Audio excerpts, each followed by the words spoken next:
I was a homeschool parent. I homeschool my 2 children.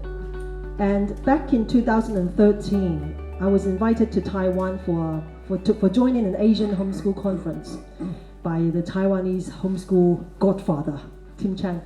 And then, so I went there, and after that conference, I thought, how good it is if I come back and open a conference for all parents so that you can all rethink about education. So, no, not this t-shirt, sorry, this is the wrong t-shirt. The other t-shirt got rethinking education behind me. But anyway, so it was then in 2014, me, Karen, and Michelle, and later Doreen, and there's a bunch of parents joined hands, including my husband was there having the meeting. We started Ed Diversity as as a charity, and just a bunch of parents coming in and have a dream. We want to inspire other parents together to rethink education. So that's how we started. And then there have been programs and this and that, and thanks for the D.H. Chen Foundation, we were able to make a book that we've translated into Chinese from Robin's book into a 3-year parenting program in the community. So this is the 2nd year in the running, and the highlight of this year's program is to invite Robin Grille to come to Hong Kong to share with you with 2 public talks and 5 public workshops. Okay, so I'm done with my briefing this time. I'm just keep on thinking, how am I going to say something different every time? So anyway, so Robin, your turn. So this time you are going to talk about getting your child to do stuff, the secret of motivating children. Robin, please. Thanks again. Okay, we are back. It's going to get serious now. Let's get to work. Or from what you know from this morning, let's get to play. Let's get to play. One of these. What are you here for? What are you having? I take it you're here because you're having some difficulty convincing your children to do something. What are you worried about? What are you having trouble getting your children to do? I bet you 100 Hong Kong dollars that your difficulty will be similar to several other people. Let's have some examples. Show of hands. Yes, call it out. What do you want to get your child to do? Wake up and prepare for your school. Getting out of bed.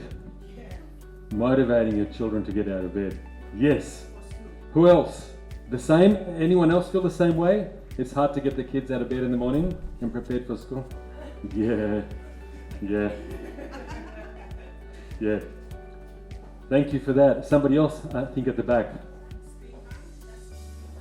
Less screen time. Oh, yes, that cry is heard all across the world. Do other people feel the same way? How do we get our kids off the screen? Yes? Anyone else? Nod very loudly. Somebody else. Well, you. My daughter stayed in the toilet for so long. Getting out of the toilet so that someone else can have a turn. Yes. I want to see what's in your toilet. Then maybe you won't get me out. Thank you. I bet that problem happens a lot. Knock, knock, knock.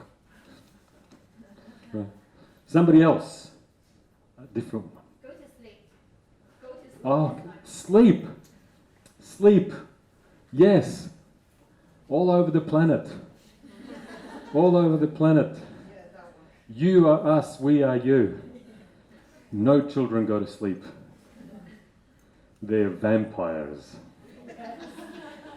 They stay up all night. Oh, thank you. Oh, gosh, it's hard. It's an agony. The kids won't come out of the toilet. They don't go to sleep at night. They don't get up in the morning. They don't go to school. They don't prepare. What else? Yes? He doesn't eat the food you give to it. Eat the food. Yeah. Difficult eaters. Trying to avoid vegetables, trying to avoid... Oh, yeah. Yes. No vegetables. He doesn't like eating eggs. No eggs. Okay, he won't. He won't eat the food. Who else has difficult eaters at home? Look around. You're not alone. We share your suffering very widely. Oh my goodness. A couple more, please. What else? Yes, please. Taking a bath. Oh, yes. Motivating our children to take a bath. Yes? Trying new things. Oh, that's so important. Yes, how do we motivate our children to try new things? Not just the old. Thank you. Maybe last one. I'm enjoying this. This is great. You guys sound like everyone back home. Shyness. Motivating your child to dare to talk to other people. Got it. My God, it's hard to be with our children. That's why you're all here. So someone else can do that stuff with your children for an afternoon. Marvellous. How do we get children to do stuff? Let's look at that. Let's launch. And thank you for sharing. And at least several times I remember experiencing all of that you talk about. The food, the toilet, the sleeping, the trying, all of that stuff. How do we get our kids to want to do stuff? Does anybody at home look a little bit like this? Like these guys?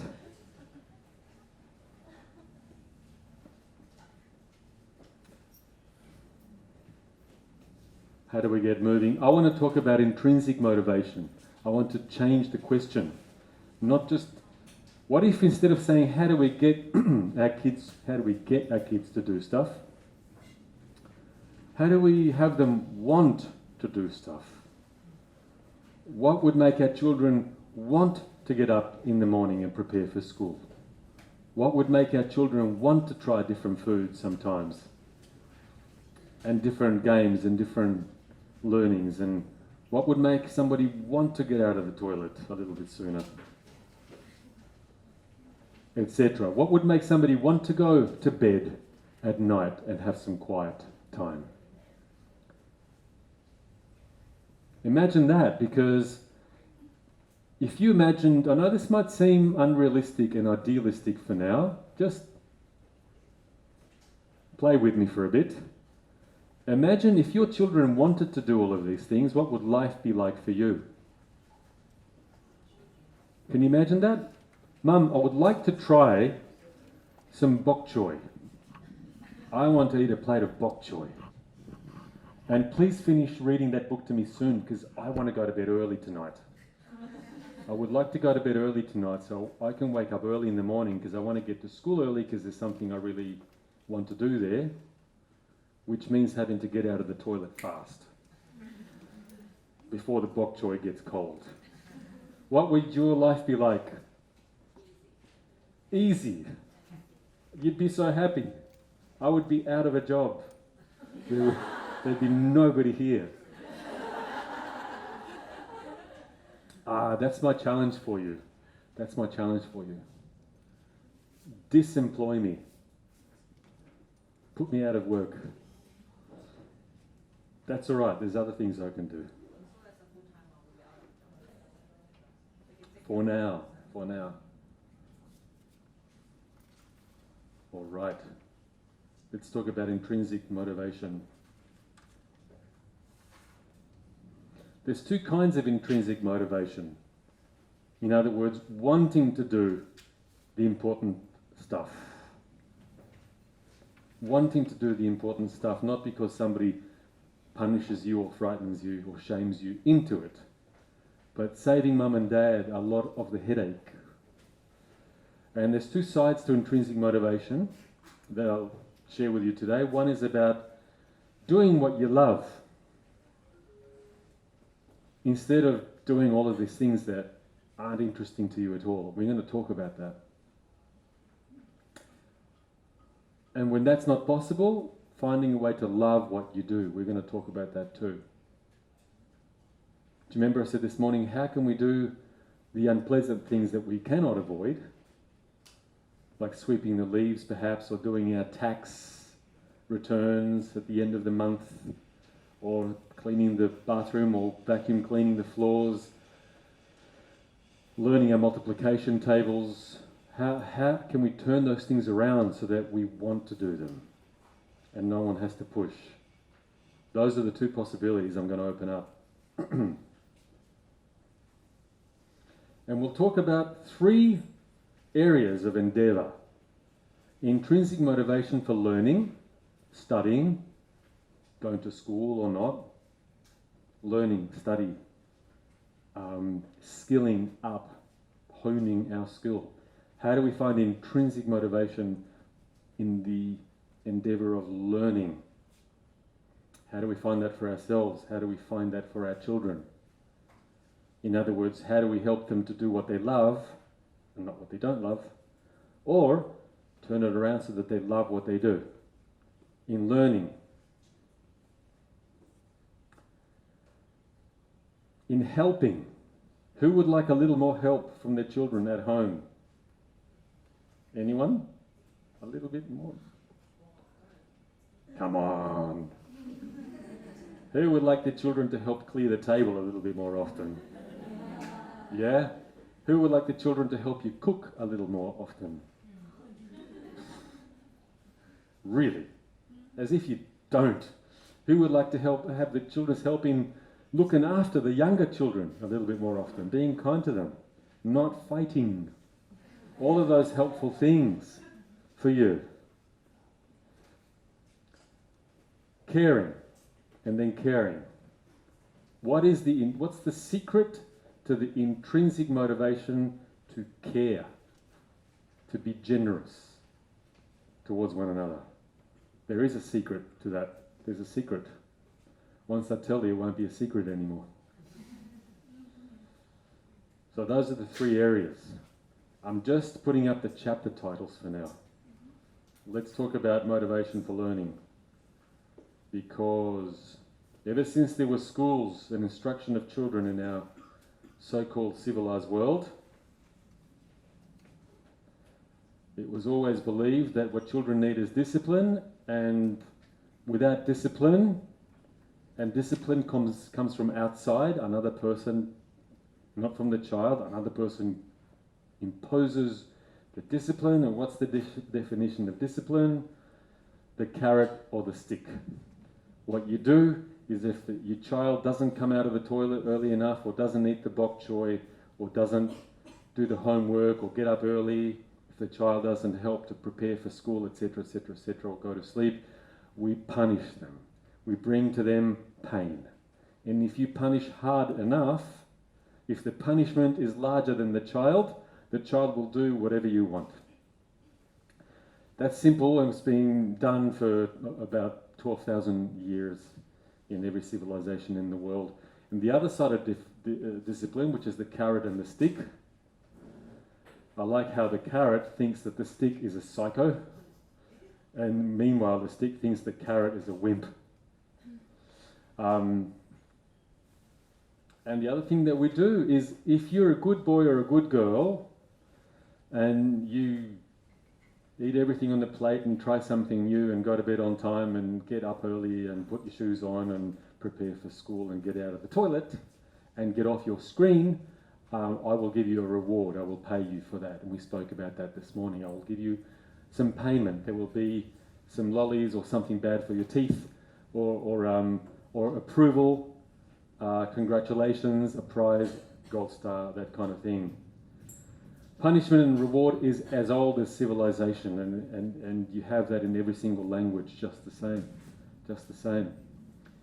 You would feel at home with punishment and reward in any country on this planet. That's what we have been doing in most schools lately. We award prizes. Do you remember this from this morning? I'm going to go over it again. The problem with paying for the good behaviour, and most people will do that in a state of emergency, When you go to despair, and no matter what you try, and there's something that's so important for your child to do, and you're in despair, everybody in the end resorts to something like emergency medicine, which is that we threaten or we offer a bribe. If you put your shoes on and get in the car, there'll be chocolate. Much later that. Or if you put down your screen, I'll buy you that goldfish bowl that I promised, etc., etc. Have you done that? If you do that, then I will give you this. Don't we all sometimes? Or don't we all make threats sometimes, and we yell and we get angry, and we used to, the last generations used to punish as well a lot more than what we do. Hitting, or go and sit alone in your room and that kind of stuff. We're all going to do something of that nature from time to time in despair. And I call that emergency medicine. However, think of emergency medicine. Emergency medicine might save a life. So thank goodness, in a state of emergency. But when you have emergency medicine and there isn't an emergency, it's toxic. If you don't have cancer, you wouldn't have chemotherapy. The only thing that'll happen is you damage your body and get sick. That's a metaphor right now. So, for those of you who wasn't here this morning, I think I see some new faces. I will repeat this list for you and I'll explain it. And then the people that were here this morning get an opportunity to rehearse and embed this a little bit more deeply. Psychologists around the world have been travelling around to all of the schools and working their hardest to convince teachers that what you do to make children do what they don't want to do in a moment is to offer rewards, the kind of if-then reward. If you do this, then I will give you that. Often to do with candies or gold stars, prizes. We bribe. And that's what psychologists did, and the teachers are doing this in most parts of the world, more and more and more, especially these days when teachers are doing their hardest to move away from the old style of punishment. And in fact, in over 140 countries around the world, it is now against the law for a teacher to strike a student, to hit a student. Most countries around the world, it's now illegal. Many Asian countries as well. So, we're getting a little bit more sensitive when we bribe our children for the behaviour that we wish, and the psychologists are happy, and the psychologists went home, thinking, well, I've done a good thing here. However, what is most mysterious to me is that this is the first thing you learn when you're studying psychology is why this does not work. It only works in the extreme short term. Here's why. When you pay for the good behaviour or the helpful behaviour, whatever you're using to pay, the lollies, the chocolates, the gold stars, the stickers, you better be sure you have a lot of those in a jar. Because when they run out, and you say, oops, I've run out of gold stars, the behaviour wanted will start to die very quickly. And that's the tragedy of if-then rewards. When you discover that your child wasn't being helpful to you because they love you, your child wasn't trying new things because your child is courageous and interested. Your child was only doing that while you're looking. So it's not a long-term method, the if-then rewards. And it's impossible for it to create self-motivation. That's a child that's obedient. How nice is that? But not self-motivated, not mature. Not a self-motivated human in charge of their life. In a classroom situation, getting the children in the classroom to work for a gold star, it's been found with research that they will take every shortcut that they can find. So they will not go into depth. They will not engage in depth. They will take shortcuts to get the prize as quickly as possible. It means that learning is no longer the motivation. The payment is the motivation. It increases the incidence of cheating. They will do whatever it takes for the prize. Not true every time for all children, but in a large group, it increases the incidence. Statistically measurable. What a child does for the prize, rather than the intrinsic motivation, what they learn for the prize, they will more quickly forget. How many of you have had the experience that once the exams are finished, you forgot the content in a matter of weeks? Please look around. Keep your hand up and look around. You know, and in one way, that on the one hand, that's a little funny. On the other hand, isn't that sad? Shouldn't it be that what you learnt at school means so much to you that even if it's not part of your so-called job, you still remember it now because it was important to you? But I dare say you did not choose, you did not have a hand in choosing the things that you learnt for the exam and then quickly forgot. I dare say that that was pushed by an external force. It did not matter to you, that's why your brain said, throw it out. Throw it out with the rest of the garbage. Sad. Sad but true.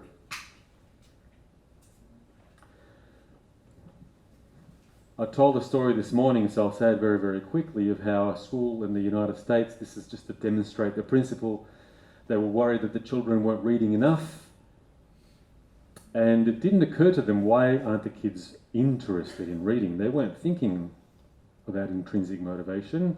What they did was, how do we pay the children to read more so that there'll be more literacy? And they offered a voucher that the children could exchange. After you read every 5 books that you read, you tick off a little box, we will give you a voucher, you can exchange it for some junk food at the local junk food shop. Oh yes, how excited are we, cried the children in unison. So they got to work and they started to consume books and devour books, and the teachers were happy and the experimenters were happy, and they were counting the books that they read, and the level of reading increased phenomenally, and everyone was happy and they went home. Then somebody said, excuse me, can we do a slightly deeper than superficial analysis? Let's take a closer look and not gloat so quickly. And they examined the kinds of books that the children were reading. Remember everything else that I was saying earlier about cheating and shortcuts. The children were reading more books, but they were gravitating towards the books that had bigger print, more pictures, and when asked about the content of the book, their comprehension had suffered. And a lot didn't even remember what they had read. Does that give you a good picture? There weren't loss of comprehension, loss of interest, and yet they got the prize. That is how these if-then rewards work. That's what they bring. The carrot does not work any better than the stick.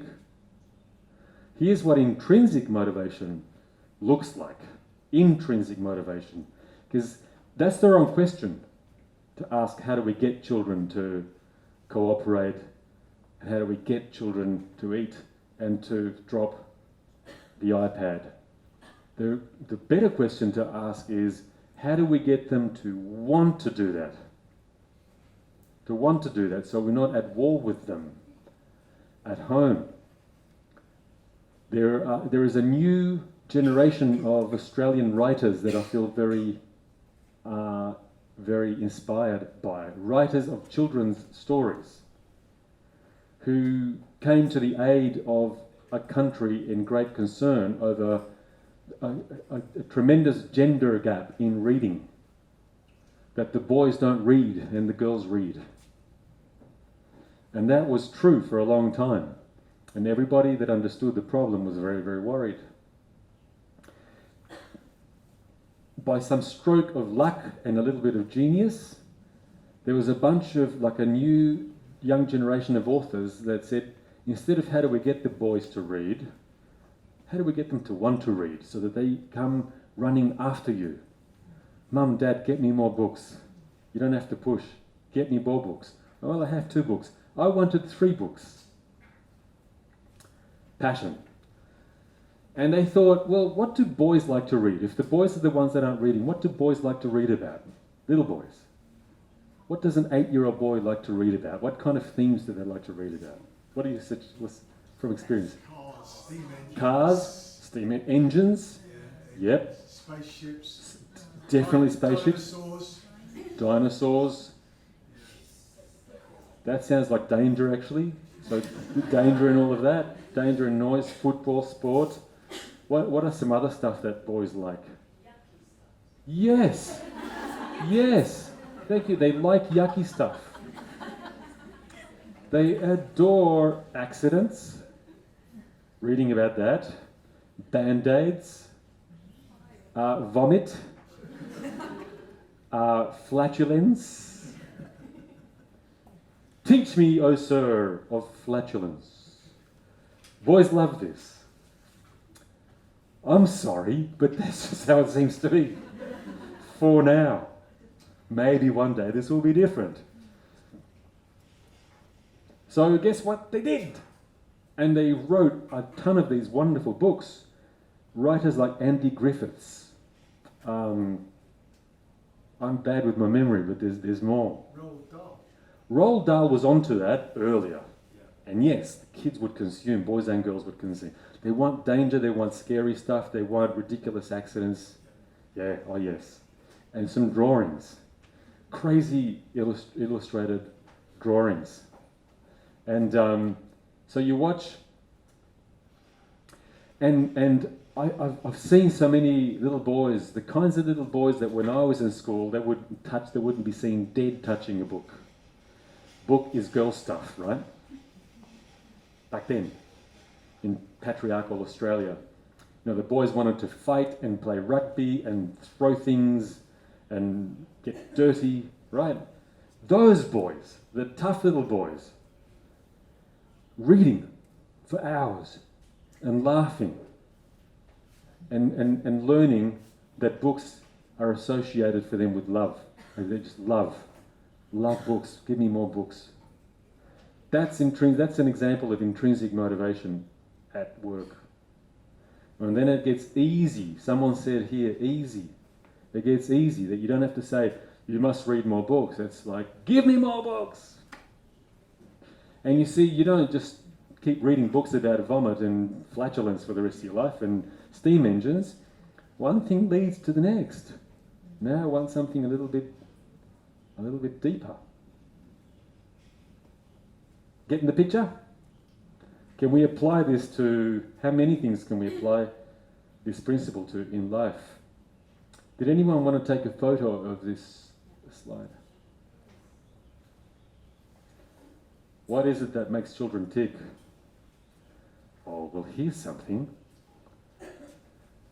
How many times do you hear someone say, how do I get my children to learn? My children don't want to learn. How do I get my children to learn? I've heard that 1 trillion times. Or as they say in little boys' literature, 1 bazillion times. That's the correct name, 1 bazillion times. I thought this was interesting until my daughter turned 3 and something happens. Something happens at around 3. Do you remember when your child was 3? Do you remember the word why?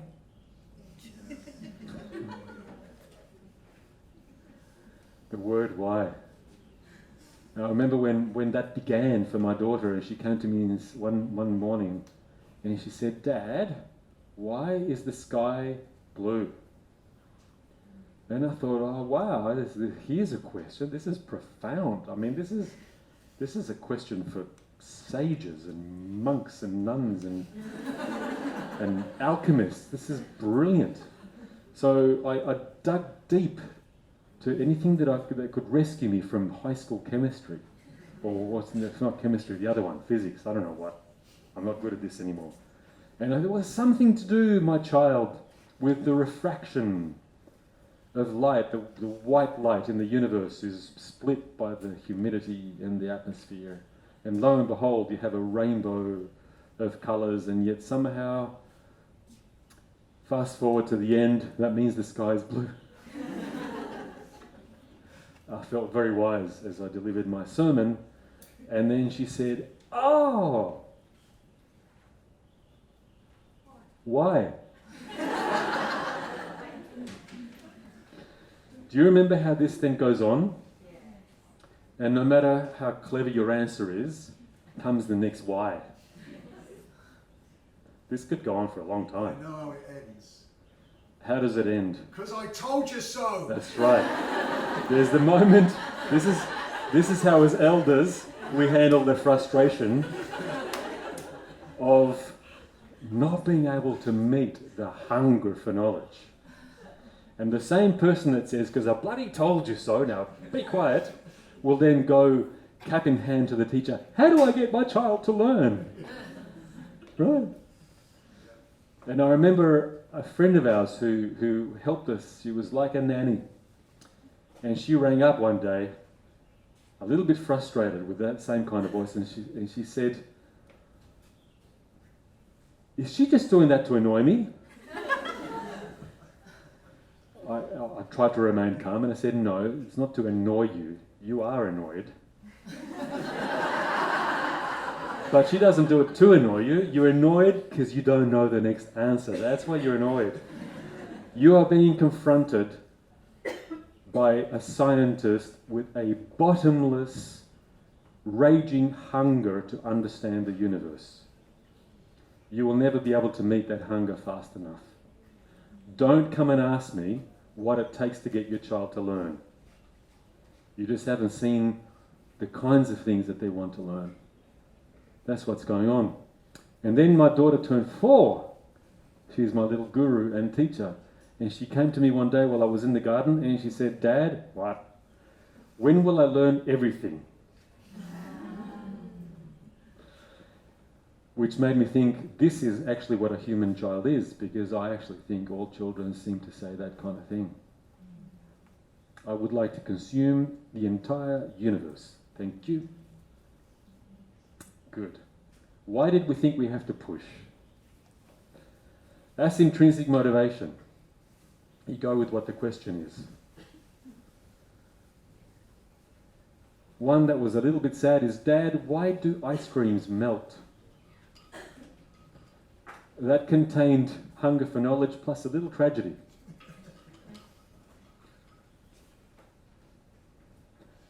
Who on earth was it that told us that learning is not supposed to be joyful? Who did that? And who did that often enough until we started to believe it as if that's true? What a hallucination that is. Yeah, some teacher someplace, poor people, and somebody did that to them. So fundamentally it's not that their fault. Intrinsic motivation in the classroom. Let me think of how to tell some stories that I didn't already tell this morning. What happens if I've run out of stories and I panic? Let me recap a little bit for those of you that weren't here this morning. There's a new phenomena, there's a new kid in town, and it's being mainstreamed very rapidly.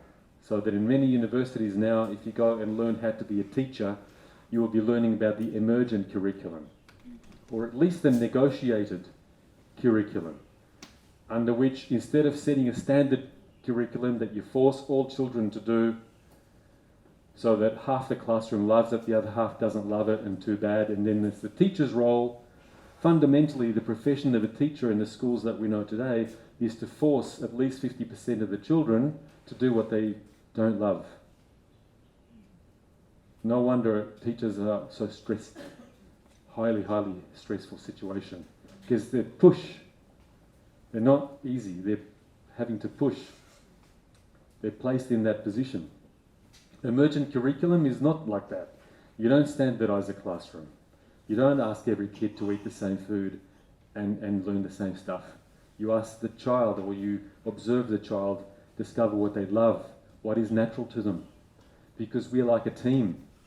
Some people are born naturally to play on the wing of the team because that's their shape and that's their talent. Some people are naturally good at playing in front of the goalmouth because that's their shape. Some people are very good at playing in the centre field because that's their talent and that's their shape. If you put a left wing in front of the goal, your team will lose. You put people to where they actually are as people. We're a team. Society is a team that needs a diversity. We need people that are good at being doctors and they love being doctors. We need people that are good at being engineers, people that are good at being plumbers, people that are good at being business people, good at being healers, people that love being teachers, etc. And the list is very, very long from A to Z. So in the classroom imitates society by having teachers in the emergent curriculum scenario asking the children, what do you love, what do you love, what do you love? We won't all do the same stuff. It doesn't make sense. The practical outcome of this is that once they get to know the children well enough to know what to put in front of them to do, the children work with great, great, great passion and perseverance and intensity. That is an exciting classroom. If you've ever seen one, it's a very exciting classroom. What confronted me the first time I walked into one of those classrooms many, many years ago, looking for a school for my daughter when she was then very little, what confronted me was a vision that was entirely unfamiliar from my own growing up. I initially felt like I must have gone to the wrong place. I didn't understand what was going on. Because in the little video in my head, a classroom has rows of desks with everyone quietly working on exactly the same thing, and you could hear a pin drop. If it's not that, it surely can't be a classroom. I walked in on chaos, and I thought there must be something terribly wrong. But the teacher was on the floor, on her knees. On the floor on her knees.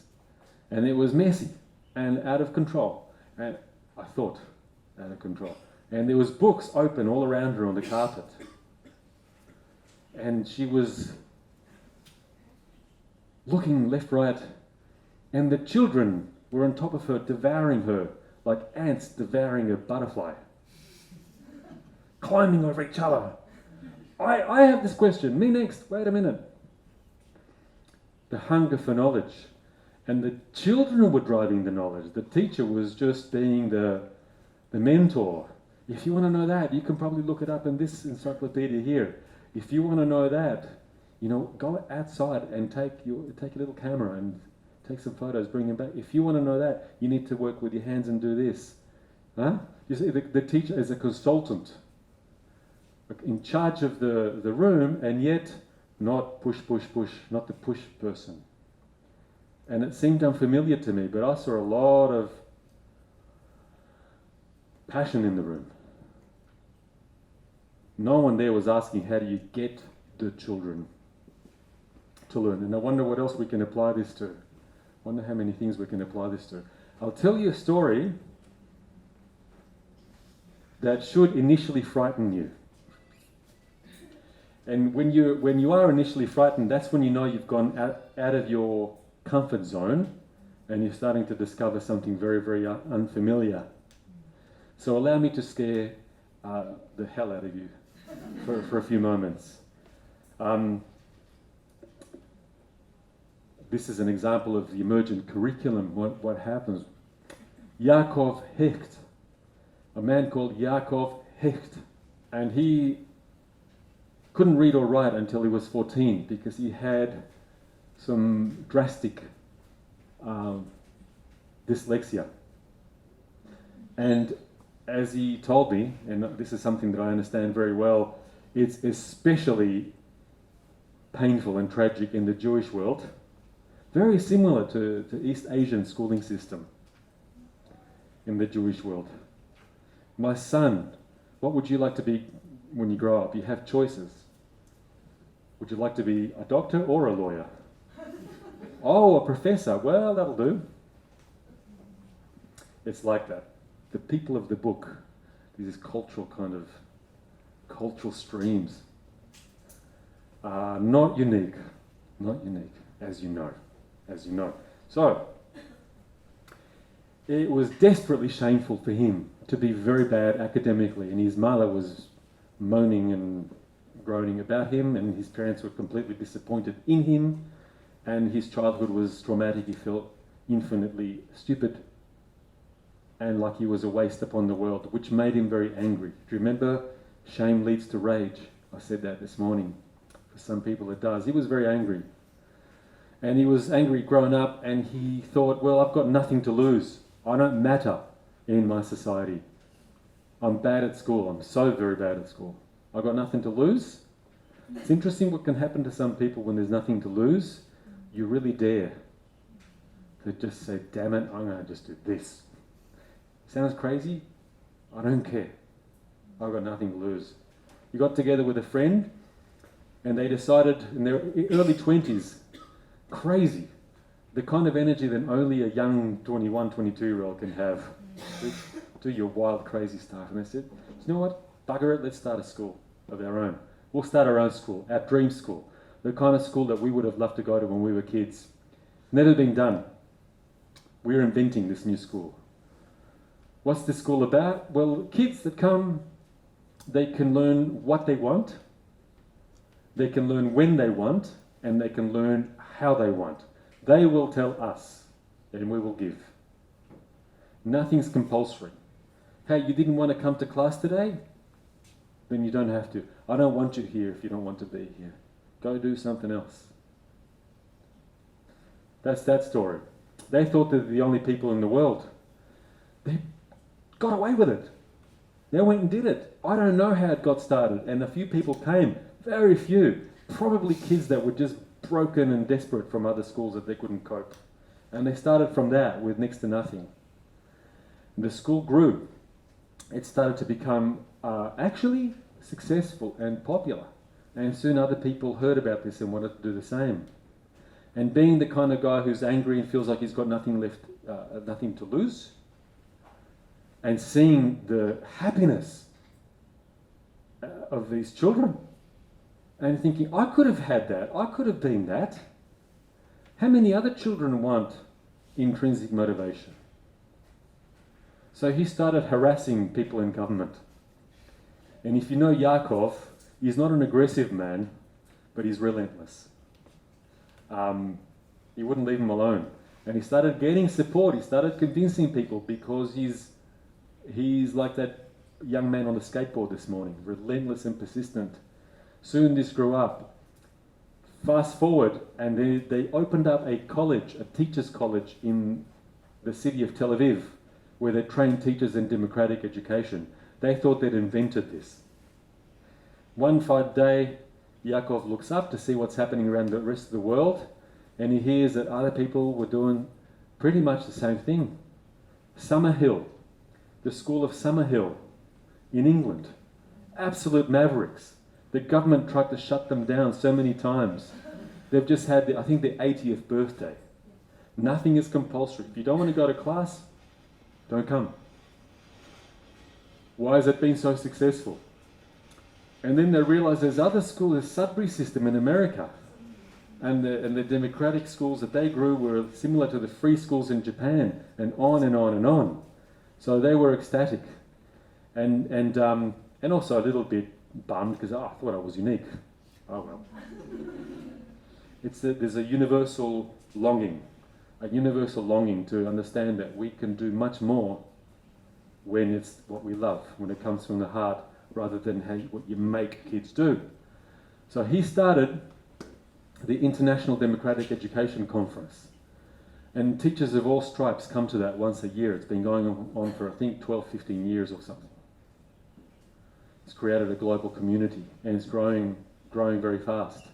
But now mainstream education is moving slowly in that direction anyway, talking about the emergent curriculum. And the anecdotes that I wanted to tell, I heard Yaakov say it, which is, he tells it in a much more funny way than I do because he was present. He had a young man come to his school who was a complete failure in the other schools. He was rebellious, He didn't like anything that he was learning. He would sabotage everything. He would be disruptive in class, a nightmare for teachers, failed everything. In despair, somebody said, we heard of some crazy hippie school down the road in Hadera. For goodness sakes, get him out of here, send him there. They'll find out some use for this young man. And the young man rocks up like this, totally despondent. And he was already, I think, about 15. And Yaakov approached him and said, well, mate, what do you love to do? What would you like to do when you're here? And he said, I don't know. He didn't know. Well, he knew, but he didn't realize that he knew, because what he loved, he didn't think that anyone cared. So he didn't know how to value and validate what he loved. He said, I don't know. And Yaakov pressed him and said, what? But don't worry about the school thing. What do you actually love? And the kid goes, well, this is not really relevant to you, mate, but I love sailing. And the one thing that I'm aware of that I'm really in love with is sailing. And Yaakov said, well, would you like to go sailing a lot then and just get into the world of sailing? And the young man couldn't believe his ears and he said, yeah, but this is cool. And Yaakov said, no. Look, if that's what you love, I want you doing what you love. This is a very radical story, okay? It will frighten you. And they didn't have much money. The school hadn't received much support yet. So where the hell are we going to get a boat for this kid? And they found an abandoned boat. It was broken, it had holes in it, it needed a coat of paint, it needed the mast fixed, and blah, blah, blah. But down a fishing village down the beach, and they rescued it. And Yaakov said to the guy, look, I don't know anything about boats. If you want sailing badly enough, figure it out and fix the boat, ask around, do some research and see what you can do. And the kid just could not believe his ears. And he didn't he didn't have the skills, but he developed it. He found out. I don't know how he found out. This was before the YouTube, when you can learn whatever you want off YouTube. But he did. He figured it out. He got the boat fixed. He asked for help. He was cheeky. He went. He borrowed paint. I don't know. Maybe he stole things. I don't know. But he ended up, he didn't want to go to class. Are you scared yet? He didn't want to go to class, so he didn't, for the most part. He spent the days sailing up and down. Now, what Yaakov says that I really understand is very funny. He says, look, in the Jewish world, Jewish people are known for all kinds of things, usually to do with science. Not sport. There's no tradition.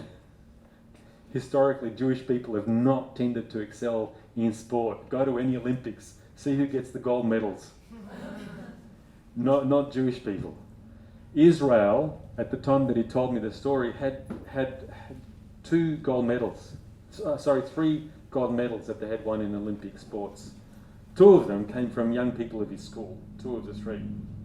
One of them was this young man. He sailed and sailed and sailed and sailed and sailed and sailed and sailed until he realized, for me to progress with this, I need to learn other things to support my passion. I don't know what. Business, communication, reading to learn about strategy, climate, the mathematics of the wind, the physics. I need to learn all of that stuff. Now you're talking. Now it's me that's driving the bus. And he consumed things with a passion. At the time that Yaakov told me the story, this kid had finished school, won his gold medal at the Olympics. He was working in the Ministry of Sports for Israel. A successful professional. If you thought that story was scary, Summer Hill. You can buy the book of the school. It's written in funny 1970s language. Quaint. And the principal of the school often accepted very troubled children that couldn't cope in other schools. And also it was a very radical school. Also he thought he was the only one. And he tells the story. We love to think we're special and unique, don't we? tons of people doing this now. It's actually mainstreaming. It tells the story of one young man who never went to class because classes weren't compulsory. And he also, to the point of 15, he could hardly read or hardly write and knew very little of maths. He would try to go to class, sometimes get bored, didn't like it, and he would walk back out again. And they just let him go. Until he was 15, they just let him go. No conflict. I don't think I would have the stomach to let go that much, to be honest. I'm not personally that radical, so I'm not trying to sell the idea. I'm using this as an illustration of intrinsic motivation. So one fine day, the kid used to hang around quite a bit alone, because most kids loved going to class, because they selected what they wanted to learn. He stumbled across the janitor and the gardener of the school, who was working on his car, changing the spark plugs in the car. The kid was bored. He says, "What are you doing?" The guy says, I'm changing the spark plugs and I'm fixing the car." He said, "Oh, what is that? Tell me about it."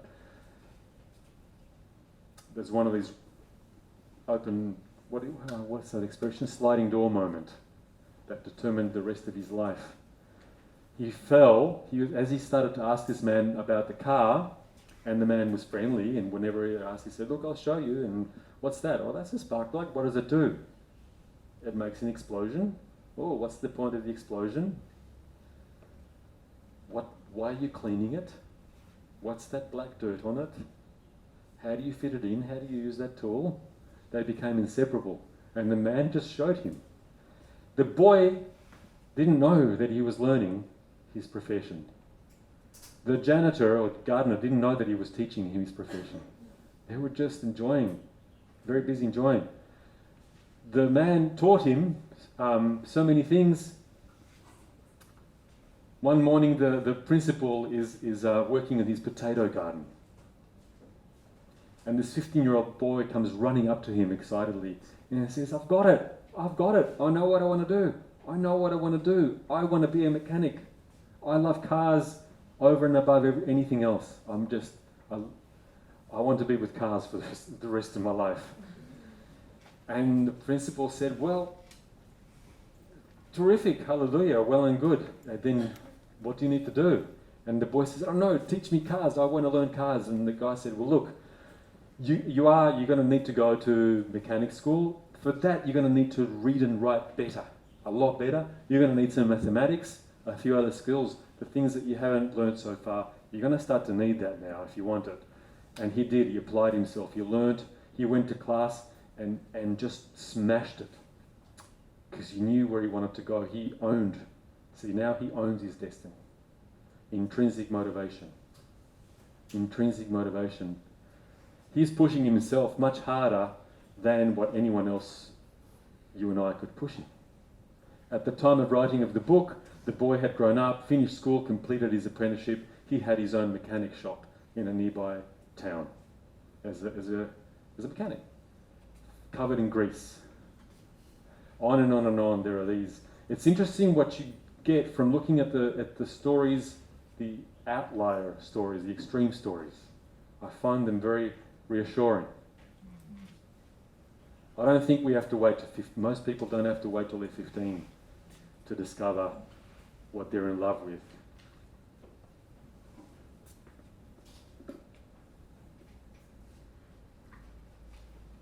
So many stories.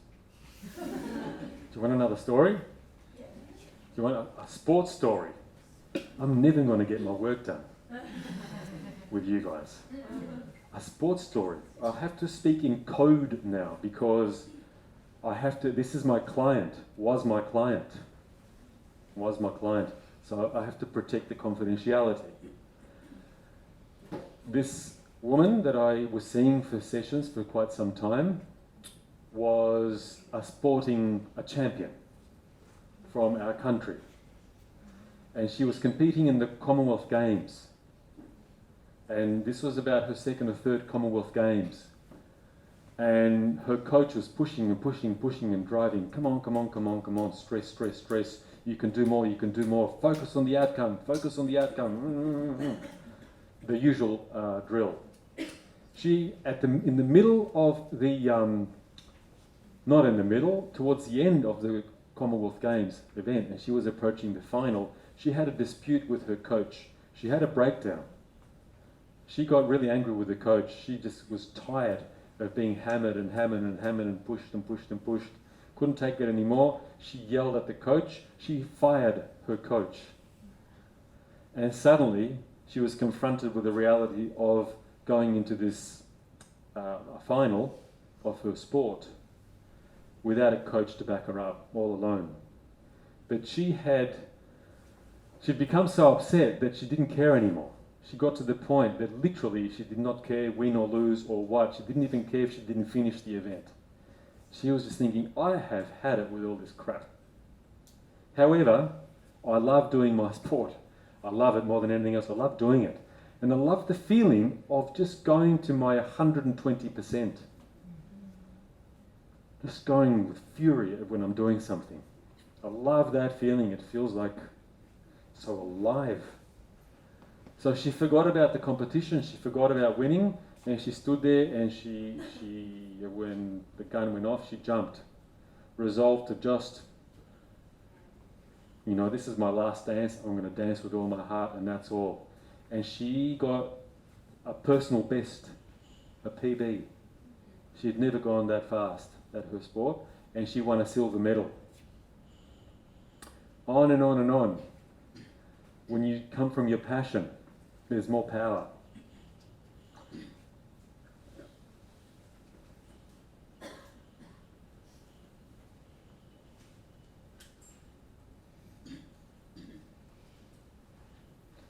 Oh, do you know what? I will leave this slide up momentarily. For those of you that weren't here this morning,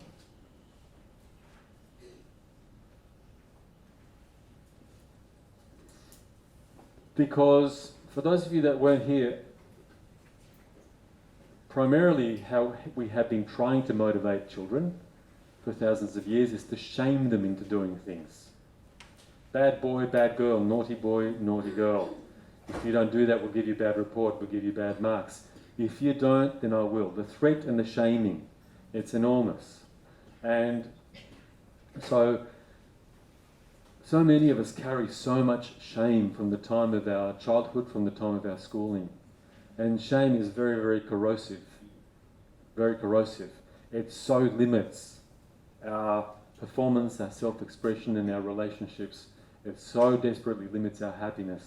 There is such an epidemic of depression and even physiological disorders that stem from stress and unhappiness.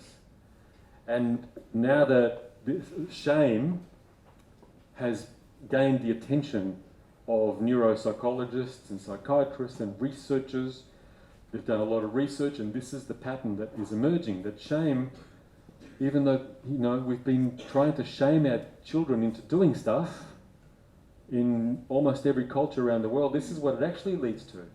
We carry around an inner critic, that voice inside that says, no, you can't and you're not good enough.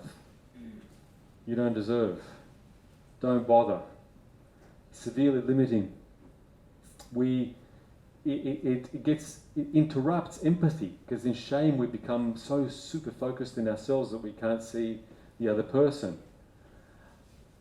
It makes your focus very fuzzy when shame comes up. We can't think straight, we can't focus, and in a classroom, in a learning situation, we can't properly pay attention. It interferes with retention. We forget things. We can't think creatively, we can't think critically, we can't think straight. We've been using shame as the fuel. Do you have an image of the slide? I've got a different sequence of learning for those of you that want to be mentors to your children in your class or your children at home. To be honest, I completely forgot why I put this slide in this particular place. However, I like this. So let me share it with you. I think that there's a 4-step process to our children learning until they're self-motivated, and then they take over. And they take over and run off by themselves, sailing that boat or fixing that car or doing that sport or whatever it is. I love these 4 steps. The first is do it for me. This is about role modelling. Do it for me. Eat the bok choy, the vegetables, but if you enjoy it, let yourself visibly enjoy that. See what happens. Not so much energy for eat your vegetables, eat your vegetables, eat your vegetables. It's important for your gut, eat your vegetables, because our little children don't really get the science of it. It's pleasure that they understand. So I eat the vegetables, but I learn a lot from the Italian culture, actually, because the Italians are the one I learn a lot from every culture. Every culture has these really idiosyncratic gifts and strengths. What I learned from the Italian culture is they are brought up, and Italian kids don't have problem eating everything. They try everything, they eat everything, and then they ask for more. Mummy, I want vegetables. Not enough vegetables. The green ones, please. They do.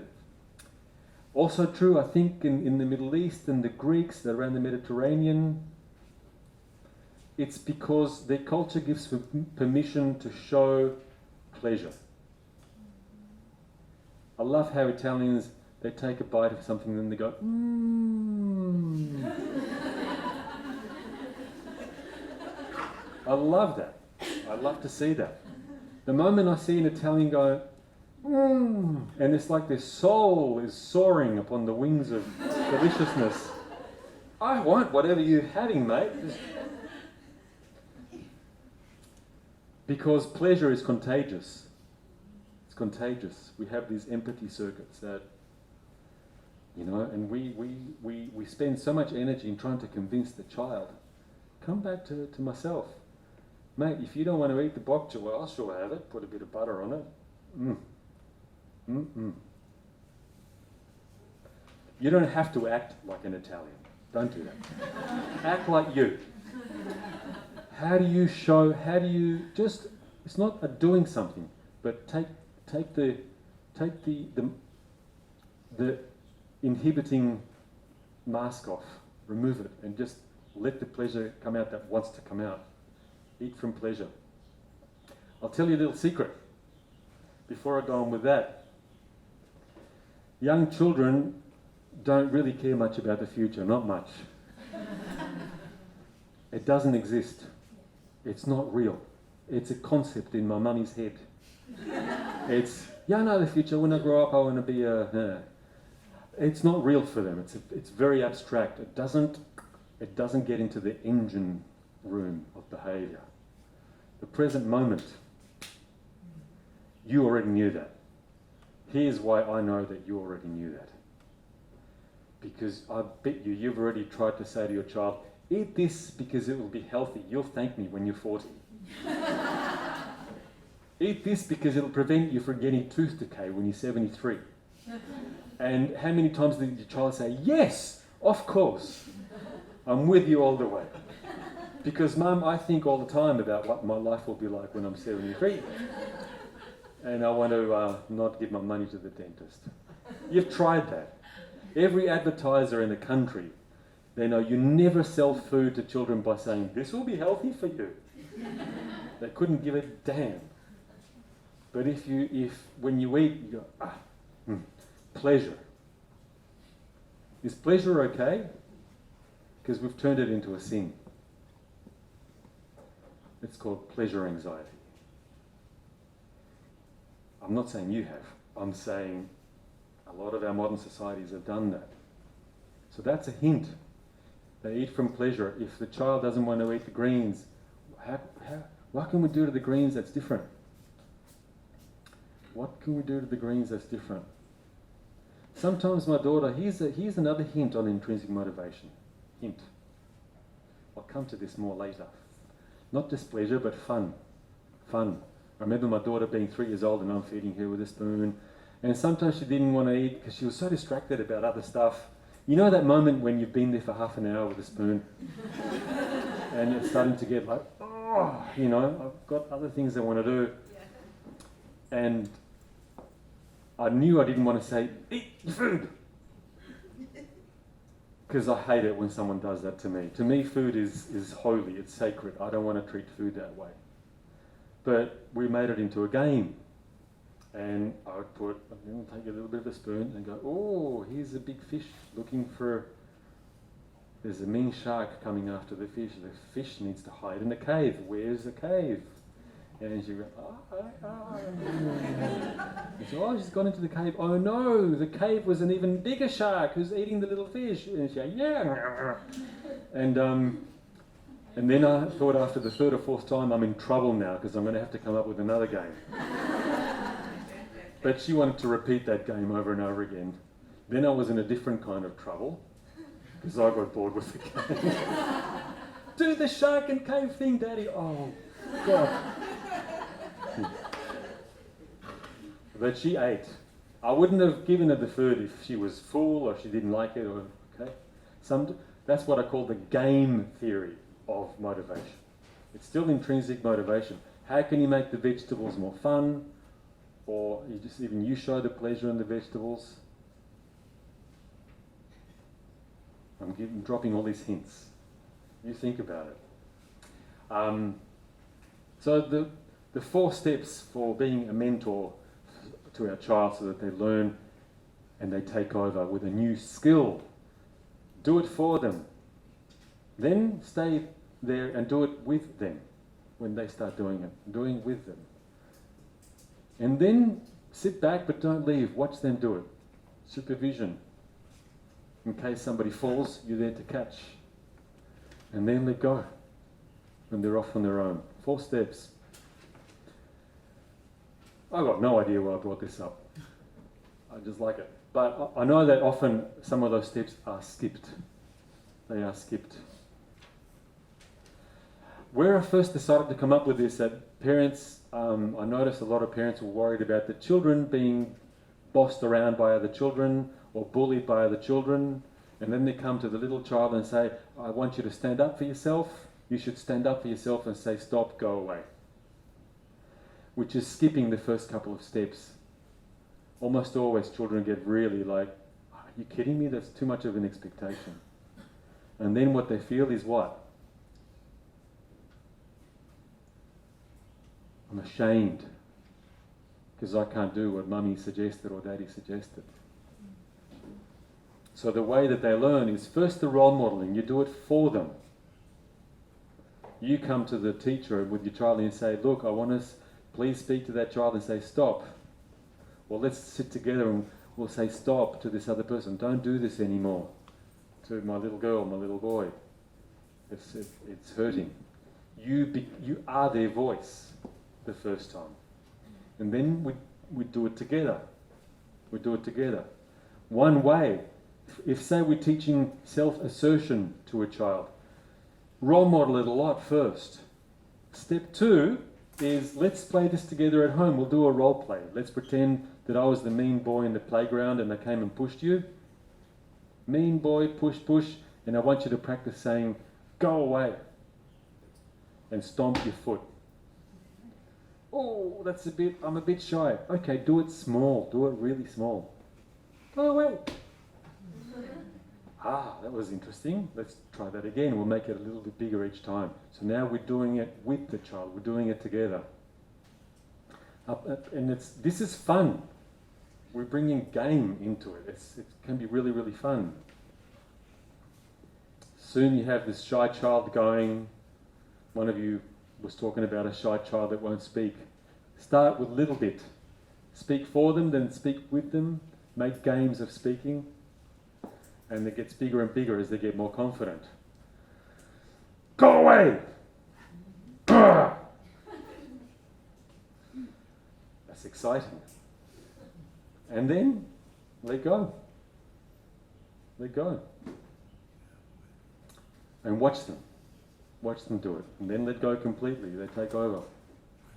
In fact, that's how my daughter learned. She was very, very shy. Very shy, very timid, very soft. And that's how she learned. There was some children picking on her and bullying her at school when she was about 4 or 5 years old. And she used to just cower in the corner. And we spoke to the teacher and we spoke to the other parents, but also we did these little role plays with her. And we asked her, what do you want to say to the other children when they bully you? She made up her own phrase and I have no idea where it came from. And she said, I want to say, back off and forget about it. I don't know where that came from. So, okay, well, if that's what you'd like to say, let's do it together. You practice. And I'll get down here, I'll pretend I'm a bully, and she said, back off and forget about it. Oh. And we did that and made it a little bit bigger each time, and a little bit bigger each time. And then, we forgot about it, and a few weeks later, she came home and she said, that boy tried to bother me, and I said, back off and forget about it. And he went, oh. and disappeared and vanished. And that was a very satisfying feeling. I mean, when your little girl can defend herself, especially a shy little girl, that's... Okay, so these 4 steps I think are really helpful. Have you taken a picture? Yeah. Magic.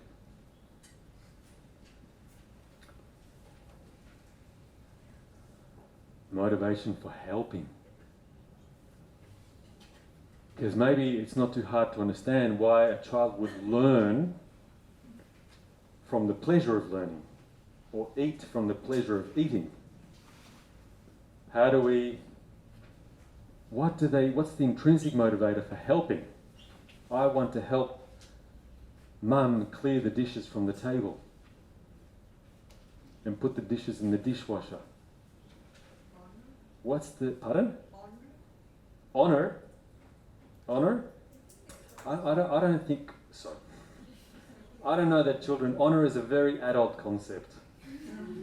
And what is honourable changes. It's very socially constructed. It changes from country to country. Children might be able to repeat the word honour, but they don't really know what you mean by that. So I don't think any child has helped Mum clean the table because it is the honourable thing to do.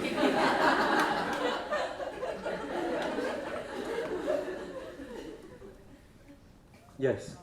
Role model the adult and being part of it, like participation, like that, or want to act like an adult.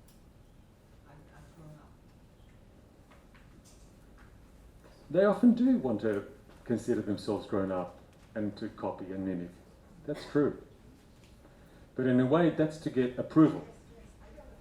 That's to get approval. You know, anyone can remember. I can remember being a little boy. I just really liked it when someone said, "You're so grown up now, aren't you?" And I felt really puffed up. And that's about the approval, which is actually a secondary reward. If you act grown up, then I'll pat you on the head and say, "Good boy," and say, "Oh, you're very grown up." But let's open that up a little bit. Why do children want to be more grown up? What's better about grown up than being the age at which they are? And why don't they think, actually, I don't want to grow up, Mum, I'm 7. I want to enjoy 7-ness for 365 days, if you don't mind. When I finish with that, I'll start on number 8. I think they're quite selective. When they want to be a baby and to enjoy something like holding the milk bottle, using the milk bottle, then they want to be a baby. And sometimes they want to be a grown up, like to get something they want that they normally couldn't get, having something sweet or chocolate. Sweet or chocolate, getting something they want, that's all secondary rewards. I want to explore what is the intrinsic reward from being helpful. I want to, do you know what? That's not, what we do for attention is very nice because we should have attention and good on them. But that's a secondary reward. I think I'd rather not have to do something for attention. I would prefer to come up and say, "Mummy, I would like your attention. I like when you give me your attention. I just would like attention." Why? Well, because I exist. And I matter. When we start doing something for attention, that means there's a insecurity going on. Maybe, and kids do that. I'll start acting, if you like me more when I'm grown up, I'll pretend I'm 17. And I'll do those kinds of things. Then we force ourselves to grow up. I mean something else. Let's go looking for it. Let's go looking for it. Because there is something else. There's another reason why human beings like to help. Like that picture of the little boy. I haven't spoken, I don't think, with this group about empathy. I've mentioned it before in some of my other talks. Empathy is not just an idea. It's not just a sentimental idea. There is neural circuitry for empathy. Various centres of the brain. I mentioned that on Sunday for those of you that were here. I might have mentioned it on the Monday as well.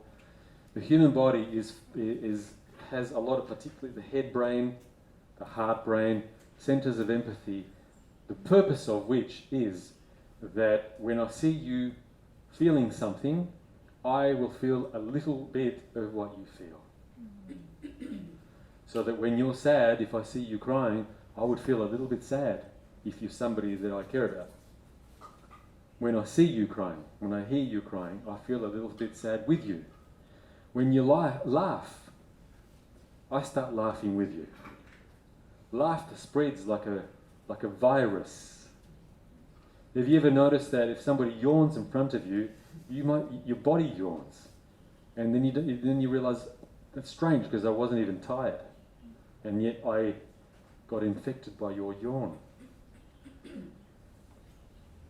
And have you ever sat with a very irritable person and you start feeling angry as well? Have you noticed that? Have you ever sat near a very calm and centered person? And then you notice that whenever you're around them, you feel really at ease and calm. Notice how emotions are contagious because of the neural circuitry in our brains that makes us very empathic, the mirror neurons. This is such interesting stuff. If I open the door and go down that rabbit hole, we'll be here all afternoon. If I do something, and this is why human beings love being generous.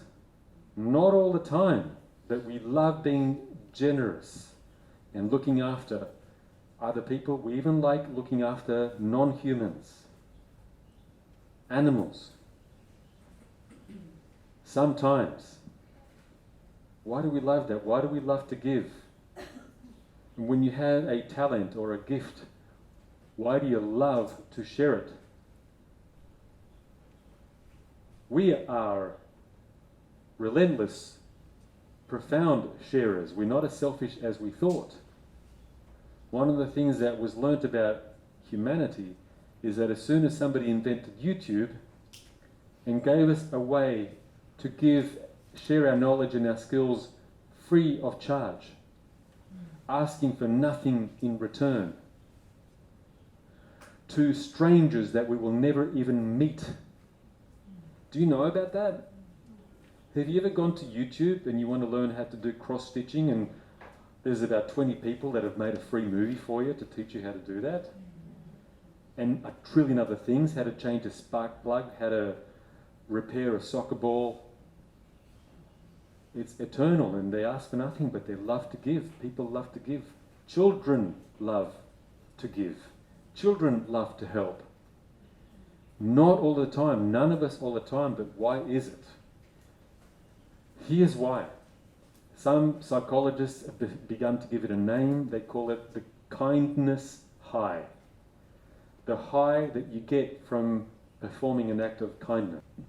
Because of the empathy connection, here as I make you happy. We haven't realised how much human beings have internally the circuitry that gives us a joy of helping. What's important to understand is that's on and off. I give and I take. I give and I receive and I rest. If we're out of rhythm, it's too hard to give, we don't like it. If someone says you should give, you should give, you should give, then giving is no longer pleasurable. Should kills joy and pleasure. However, at the right moment,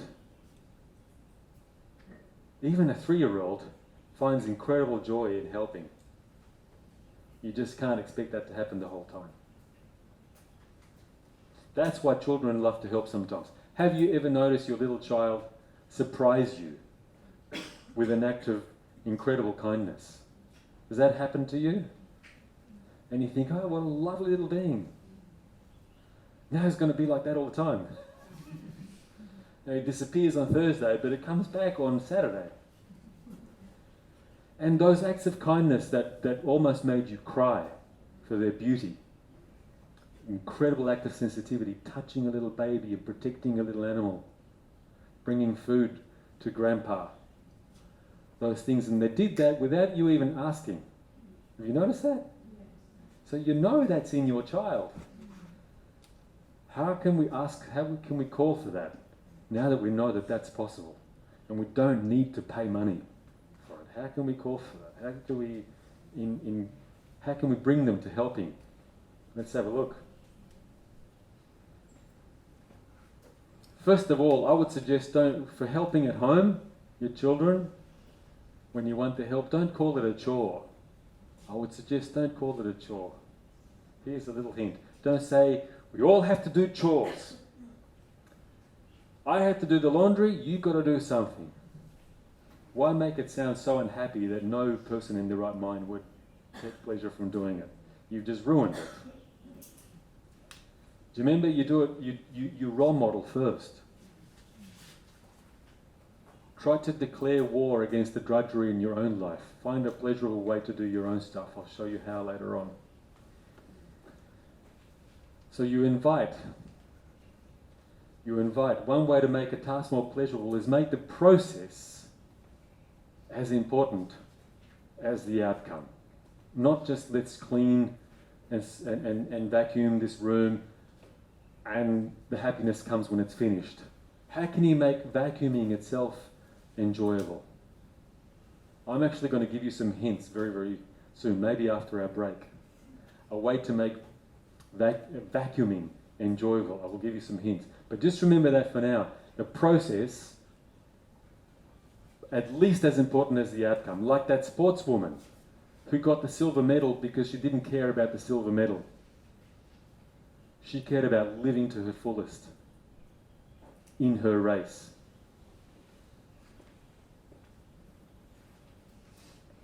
Make tasks pleasurable. In a way, that's the same as what I said earlier. Make tasks meaningful. Why am I vacuuming? Sit and talk with your child. What do we get from vacuuming? What's the point? Why do you like things clean? You need to know that about yourself. Why do human beings like things clean? What hurts you in dirt and muck? Sometimes even children have that. They go, oh, Mummy, I got poo on my hand. I don't like it.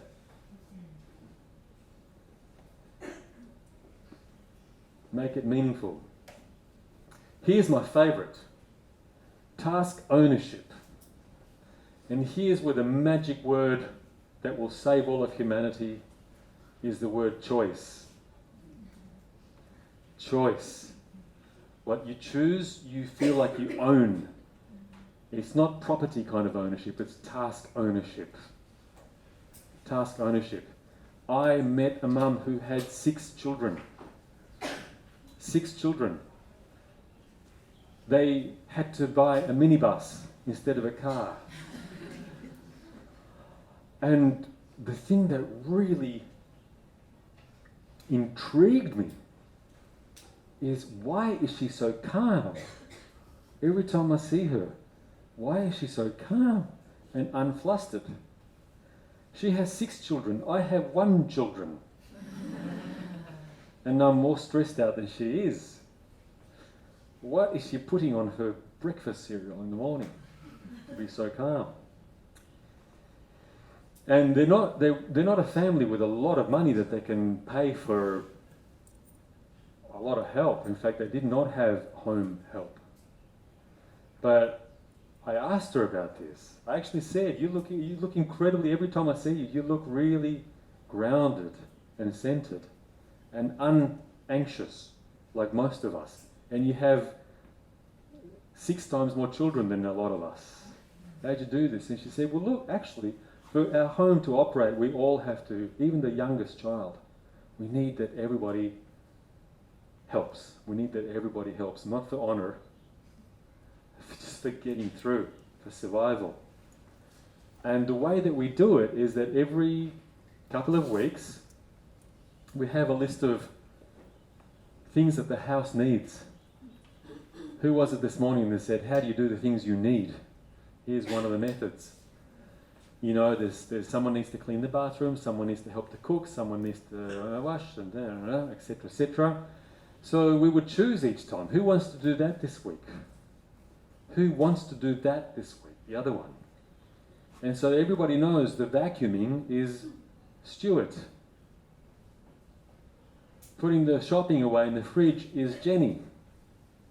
Everybody knows that. The toilets are Simon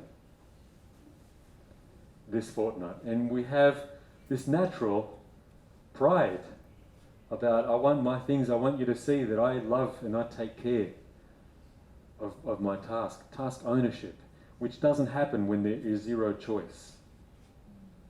And when we bring the energy of drudgery, somebody's got to do it, already that's the presumption of misery. These kids were actually enjoying and taking pride in their work, and the household worked. This household really worked. So they became my teachers, these people. I like taking notes from other people. Yes? But nobody wants to clean the toilet, so that how to help them to... Nobody wants to clean a toilet. So later on, after our break, I'm going to show you how you will love to clean your toilet.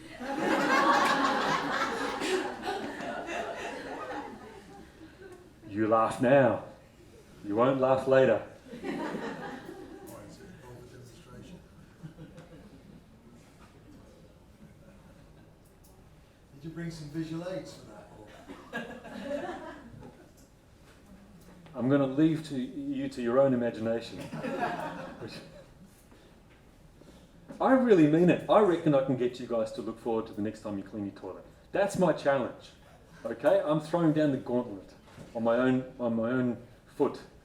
I reckon I can get you guys looking forward to the next time you clean your dunny.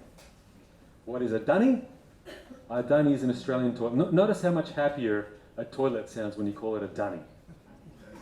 That's actually a Scottish word. Is it? Dunny. It comes from dungeon. Yes. Well, in Australian culture, the dunny is a revered place. It's a temple. It's where we go to think and hide from the world.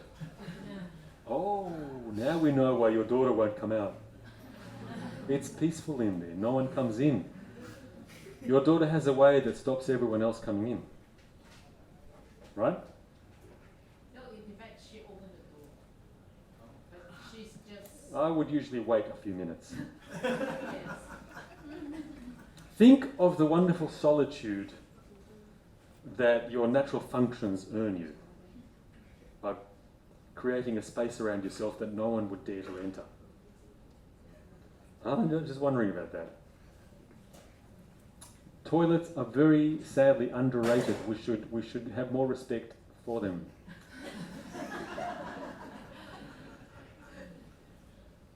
Acknowledgement and feedback is really, really, really important. Really important. Because the ultimate reward is relationship, not payment. The ultimate reward is relationship. I saw what you did. I want to take a moment later on this afternoon. Please don't let me forget to do it. How to give feedback. How to give feedback. Even negative feedback is rewarding.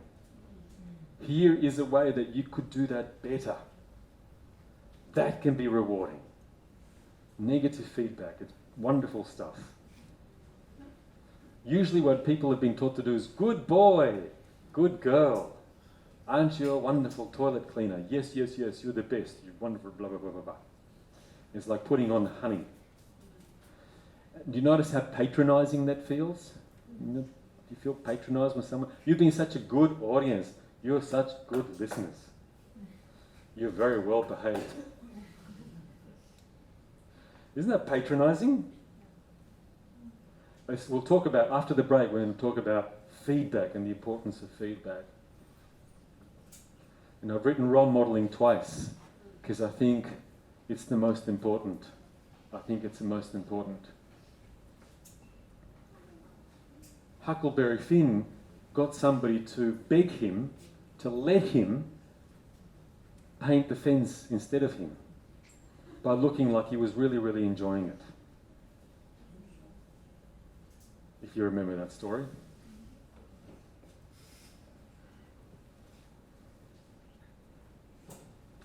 Role modelling. Okay. So, shall we have a little break?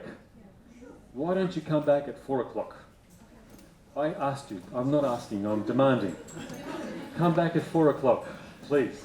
And enjoy your break. Let's think of all of the things that we do that we don't really want to do and we don't really enjoy doing. What can we do? How far can we go to transform the things that we do into something that we might enjoy doing? Think of the things you don't like doing, like your tax returns or vacuum cleaning or cleaning the car, washing the car, I don't know what. Your thing, cleaning the gutters, the things you don't like doing. What might we be able to do to declare war on drudgery and see if we can minimize the suffering? And how far can we go? To what degree can we make the destination not the only important thing, so that we don't put off our happiness until we get an outcome? I wonder if the journey itself can be pleasurable. What if the world comes to an end and we're hit by a meteorite while you're cleaning the toilet and the toilet is not finished and the world ends? That can happen. Maybe we should have enjoyment along the way. Not only the achievement. Everyone knows how to congratulate achievement. How about the pleasure of the task as well? And I thought of 5 trees. I thought of 5 trees that we can take a fruit from each of these trees. Take a fruit from each of these trees. Are there only 5 trees? I do not know. Somebody will one day think of 6 and 7. I only have 5 so far. Let's look at what our trees have. Let's begin by taking a fruit from the tree of togetherness. How many times have you found that either for you or for your child, the job that you did not want to do but could not avoid, you start to enjoy doing it when you're not alone, when you do it together? Have you noticed that? May I have one little example, a brief example? You were nodding. When did this happen to you? Tidying up toys. And it's boring to tidy up toys. But if you do it together as a family, you have a little fun. Just we do together. He would like to do it. I also want to do it. Oh, did you hear that? We do it together, he wants to do it, I want to do it too. Togetherness. Remember that. Pluck a fruit from the tree of togetherness. And you might start enjoying what you weren't enjoying before. Let's do it together. I've found that many times. Many times. Whenever I went to the school of my daughter to do the working bee that we all had to contribute as parents, and there was a lot of cleaning the windows and getting rid of the cobwebs and fixing the garden and blah, blah, blah, taking away rubbish, blah, blah, blah. I always found that I was very reluctant because I'm a lazy person by nature, very lazy.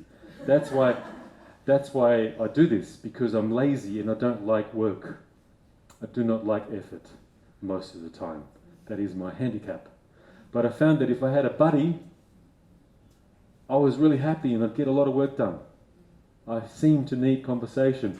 This isn't true for all human beings. There are human beings that are very happy working alone. If that's who you are, Go with that. Right? This is my favourite. Pluck a fruit from the tree of music. If you don't want to do it, try to do it to music, or to make your own music as you go. This can be a wonderful science. One of my favourite things to hate was doing my tax return. I've mentioned it already many times. It is the curse of my life. And every month I must add up these inconsequential little things with dockets and receipts and blah, blah, blah, blah, blah. Torture. I found 2 things that really helped me. 3 things. 1, looking at a white screen with a ledger on it, I find that intolerable. Some people like it, I can't stand it. I decided, let's put colour in it. So my ledgers have lovely colours in it, colour-coded. I don't use Excel, I use numbers that comes with Apple. They got nice colours. But more importantly, I turn on Spotify and I select a playlist, music to do my tax to. And because I'm usually angry at tax time, because I had to harvest the wheat crop and the taxman came and got it, I might play something like AC/DC. TNT, I'm dynamite. Huh? And it lifts my spirits, and it makes doing my tax very, very tolerable. It really made a difference. What I then discovered one day is, to my great shock and surprise, I started looking forward to doing my tax time. It's a time where I have to myself to be alone in a way that I enjoy my own company. I don't have to think very hard. I just tap the numbers on a calculator. I play the music that I want that day. Do you want to hear something really crazy? Mongolian and Tuvan throat singing. Awesome. I do my yoga to that, because also I have to do yoga. I don't do it, but I have to do yoga or my back is bad. And I get bored doing yoga sometimes because I'm a very impatient and lazy person. So I play yoga music, and my yoga teacher would say, "That's very bad." Oh, okay, well, this is at my home. So I might play Mongolian throat singing. Have you not heard that? Oh. It sounds like that. You got it.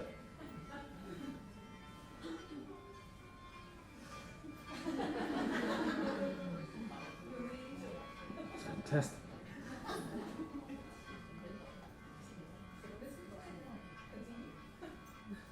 This is the horse music, horse violin.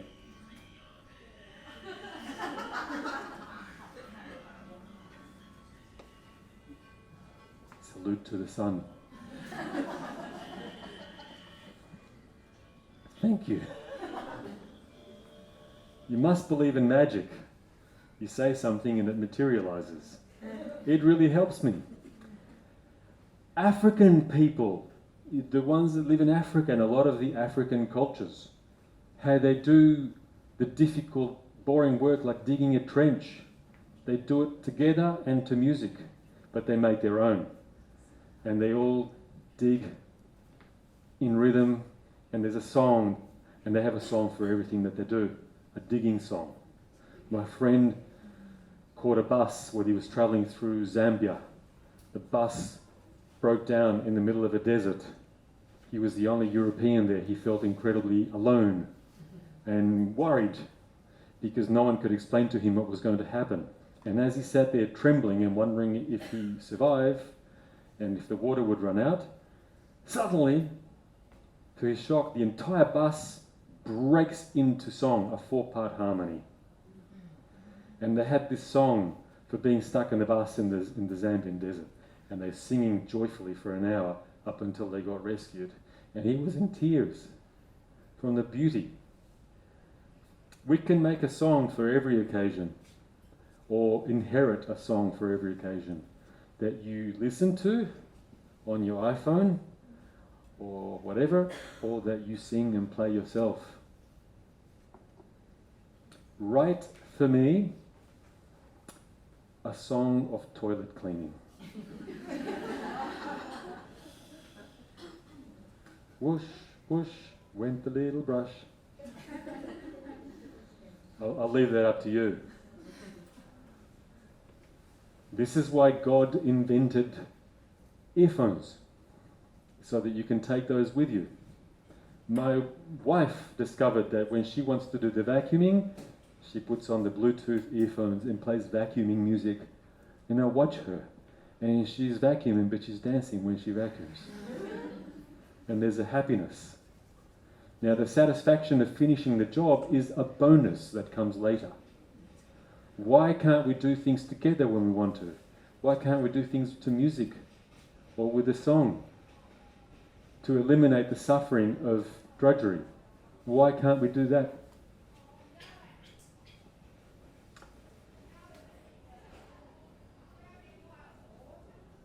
Okay. Ritual is very, very interesting. Ritual. The most interesting definition of ritual that I've ever seen that made sense of it is ritual is an activity usually shared but often alone or sometimes alone that is not the task itself. That is not the task itself. Really interesting. And people have been looking at the impact of ritual and they've discovered, I had the results of this research here. Let me see if I can find it because I forgot how it goes. Rituals in teams help us to like each other more. Help us to like each other more. They bring togetherness. Experiments that they do, they have a ritual group and a control group, and they do a task together. But the ritual group, before the task begins, and they're all strangers to each other when they begin, the ritual group is asked to do, before the task begins, something like, like it's not a complicated thing, but they're all doing it together and struggling through it and giggling and feeling a little bit embarrassed, but they do this ritual together, then they go and do the task together. And they always find that the group that did a ritual together before the work do a better job, and then afterwards they like each other more. And they want each other's phone numbers, and some of them make friends. Something really intrinsically powerful about rituals. For human beings, every culture has its rituals. Every culture has its rituals. In sports, and we do Mexican waves, or we do pom-poms. There's all kinds. Think of all the rituals.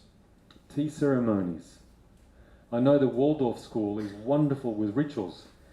How do they get the children? Today's about how to get the children to do stuff. They don't say at the end of lunchtime, "Come on, kids, back in the room, come on, stop straggling." They don't do that. They start singing the inside song. Music, togetherness, and ritual. That's 3 fruit from 3 trees. And the children love it. And it's the same song every time. There's a predictability about it. It's very, very comforting. Sometimes rituals are comforting. And the children want to come and stand in a circle. And I don't know what the song is. We're going inside. Because inside is great. There are toys in here. Blah, blah, blah. Okay. Ritual. And we don't need to always inherit rituals. Sometimes there are not enough. Imagine making a ritual for a toilet cleaning. A ritual that honors the fact that you will enter an unpleasant realm of smelliness. That is an intrinsic part of human life, but you could also ponder that Mother Earth and its inanimate inhabitants are grateful to us for the things that we reject. Think about that. If you have ever kept a compost heap, what you throw out, and the feces of animals that smells, and the rotting things, and you put it together, and the plants say, thank you. Thank you. Have you ever seen a worm farm? And the worms are all going, yippee! You gave me your garbage, the things that you reject. The things that our body rejects that we don't like. Yuck. This can be returned to the earth, and the earth says, thank you. There's potentially a ritual around that if you dare to be inventive. Rituals help people to be calm. They reduce performance anxiety. If you're about to give a speech to lots of people and you're frightened and you do a ritual, they reduce your anxiety. Sports people know this. Tennis players, before they get on and they're nervous and they do these things, they do a lot of preening. They have the ritual that they repeat the same way every time. Have you seen that? Tennis players, baseball players, so many different kinds of ritual.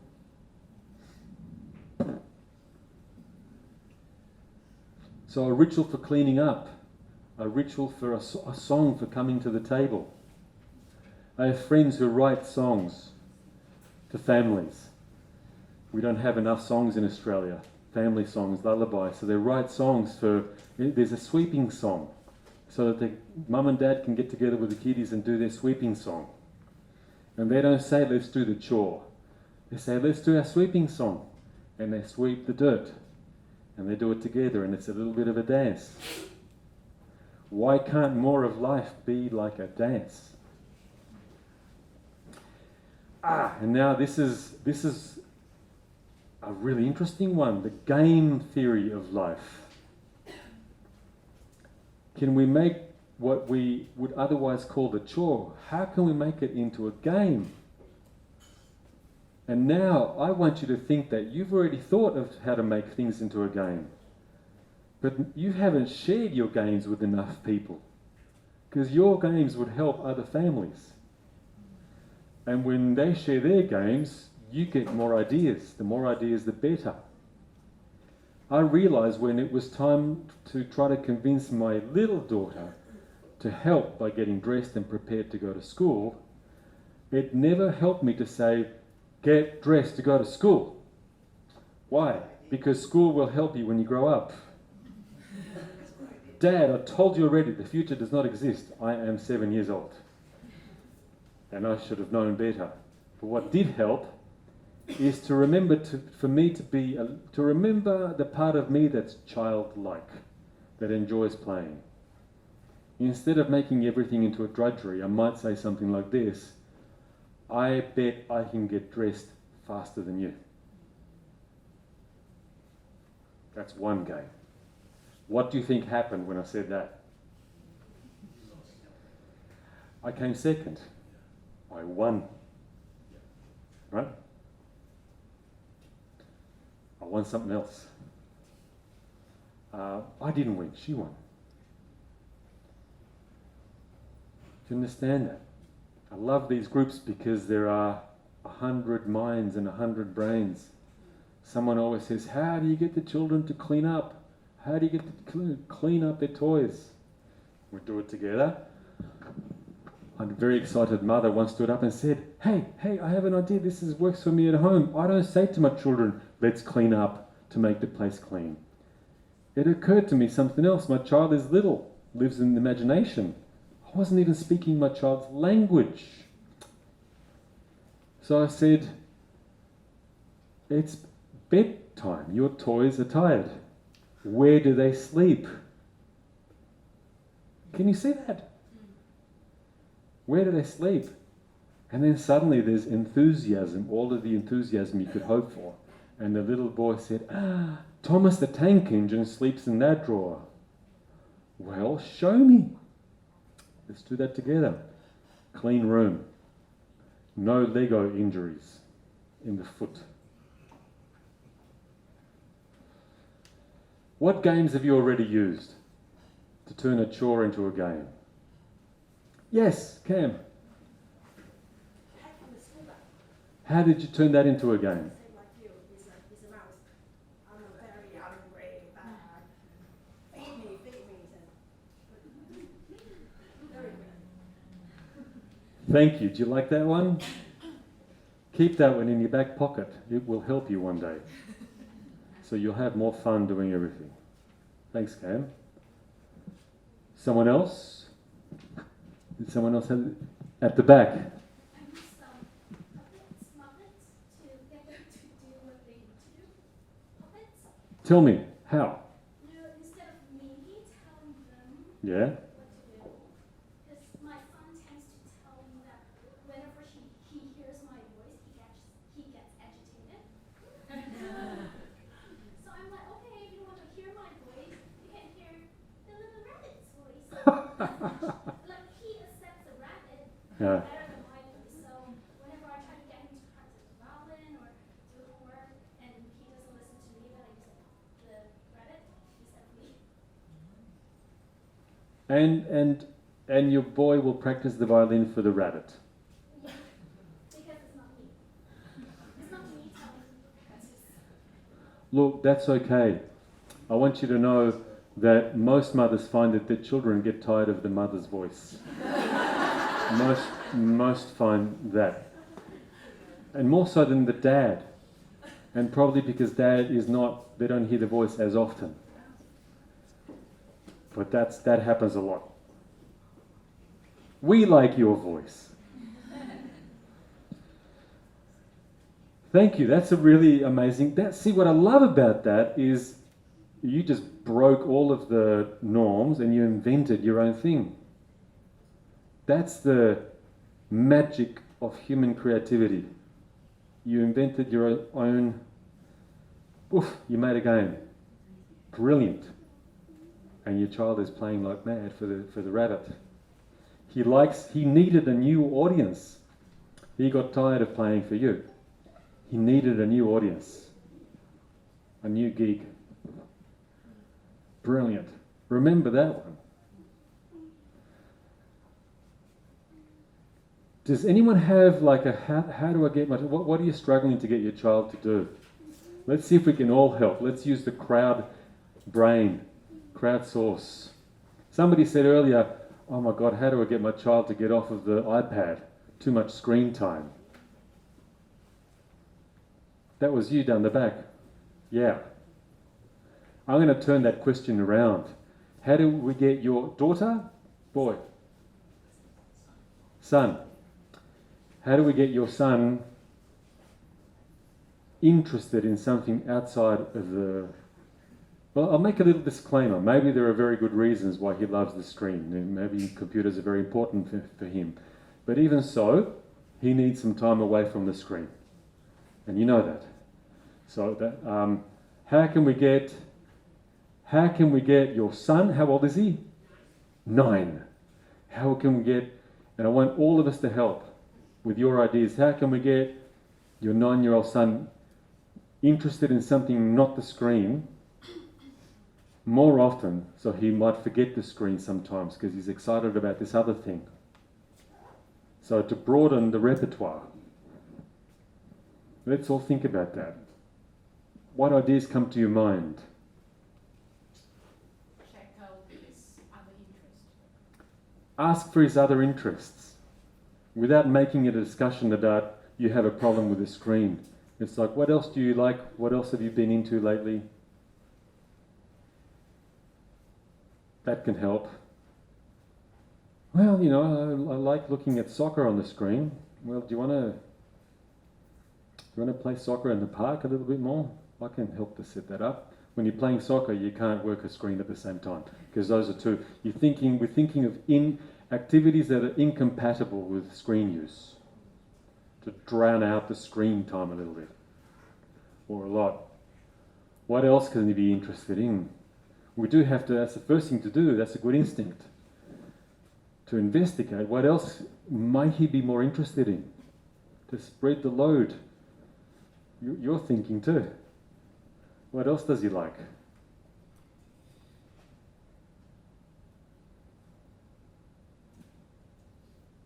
You want me to share my experience on stopping her from keep crying for no reason? I'm not sure whether Stopping on doing what for no reason? crying or screaming for no reason when she was a little younger. Tell me that a little later. because I want to stay on the screen thing for now. Thank you for that. We'll come to that. Tell me that a little later. Can Yes, I suggest, yes. Can we ask also, do we have any science about what is a safe amount of screen time and what is not? Should we be stopping them from screen time, and if so, There is. after how much time? There is some science. There's a lot of argument around it. There's science about the blue light in screens that interferes with the attention centers in the brain, that it interferes with calm sleep, especially late at night, if not screen but as the last thing before sleep. It's gone out of our hands to some degree because the world is living in front of a screen so much. The American Pediatric Association, which is the largest pediatric association in the world, were looking at the research, and they became worried, and they said a child under 3 should have no more than about an hour of screen time in a week, and they graded upwards accordingly. But I no longer know, because there's some argument around it. I no longer know how many hours per age group, but I know that the average is considered to be worryingly too high. Partly because the flat screen and the blue light is problematic for our brain development with too much of it, and partly because while you're at the screen, your body isn't doing what your body needs to be doing. That there's activity and movement that isn't happening while you're at the screen, and human interaction, human-to-human interaction, which is probably the most difficult of all the skills on earth, and the most important. The difficulty of interaction and communication, negotiation, conflict resolution, generosity, altruism, help, pleasure of friendship. That's a difficult sea to navigate, and we lose the practice of that on the screen. Also, because the screen is so rich, that it determines and fills your mind, and the human mind needs boredom and empty space from time to time, so that it switches into invention. The human mind wants to imagine, and you can't imagine when you're in receiving mode and there's all this coming at you non-stop. There are some useful things in good games and all of that. Violence on screens is absolutely no argument. The screen violence, pardon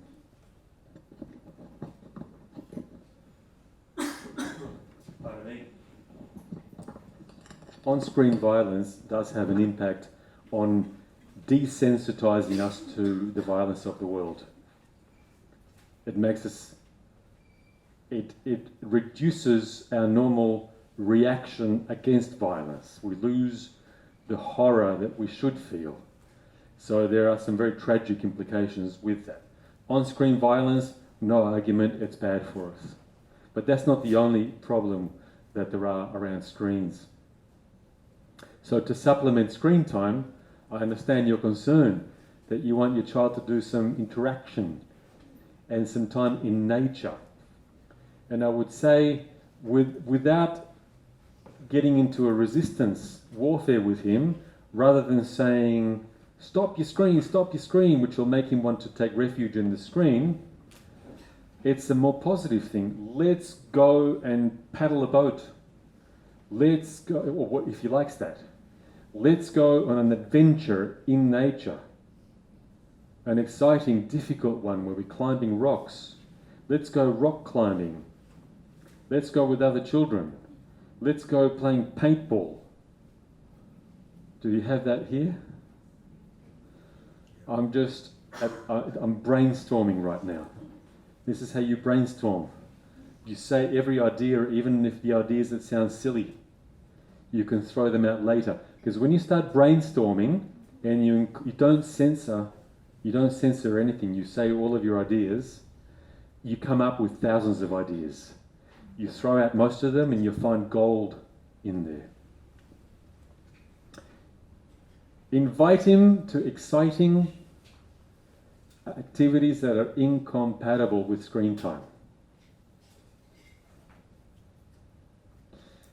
And I'm not saying this is the only answer, but it's a part of multiple answers that you need. It's a vital part. You also need strong boundaries. I'm saying no after 8 o'clock. No, I want you pick your favorite book, I'll get you the book, you read it. Or we'll write a story together. Or we'll tell stories, or we'll sing and make music together. After 8 o'clock, no screen. No screen, I take it. Sometimes you have to be that strong. But don't just take away without giving something better in replacement. He deserves not just a good boundary, he deserves to have something exciting to replace it with. He deserves that. There was a hand at the back. Good. What's your idea? You might have to shout it out.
That's a very interesting solution you came up with.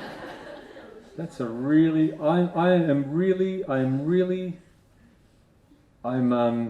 just blown away by the sheer infinity of people's creativity that you could come up with something like that. You frustrated her. And she became your teacher, and when she becomes your teacher, she's interacting eye to eye and no longer disappearing alone into a screen. And then she got tired of you and went away to do something else. What a fantastic story. Yes? Can I say the problem is that when you go to a traditional school, you've got a talking head and a whiteboard. Mm-hmm. Have you any concept of just how entertaining those screens are? It's Yeah. difficult to compete with that. When you say find some Yeah. more entertaining thing to attract them away, something adventurous, something fun, it's quite hard to do because you've got a lot of really clever people designing the things that are on those screens to attract people like me too. Not just you. Well, the reason why I know that and I agree with you is because I'm an addict. And I know what it feels like to disappear into Facebook and I get, and before I know it, half an hour has disappeared. And I didn't learn anything of value, but I was just like, because you're constantly being fed and it's an escape from the world. An escape is very kind of pleasant in a very empty way. So it's really what you're talking about is the power of addiction. And everything you said word for word, you could have been talking about tobacco or cocaine. Yeah. And the absolute same thing is true. And the reason Yeah. those addictions are attractive is because all your other problems disappear. And that's why when somebody tries to get you off those addictions, whether it be drugs or drink or gambling, all those other problems come crashing back down on you again. And it's the same with the addiction to a screen. The real world suddenly intrudes again, and all the other things you have to worry about. Well, in the case in which a child goes into a screen time to avoid problems, then the question isn't just about how to give another exciting sport or activity. This child needs help at discovering the empowerment of facing a problem and to face not all of it, but a small part of it each time. And that is intrinsically that's the kind of addiction you want to have. Did you see the young man riding the skateboard? What a problem. He broke some ribs, but little by little. That then goes back to do it for them, do it with them, watch them do it, let them go. It's human support at encountering difficult problem.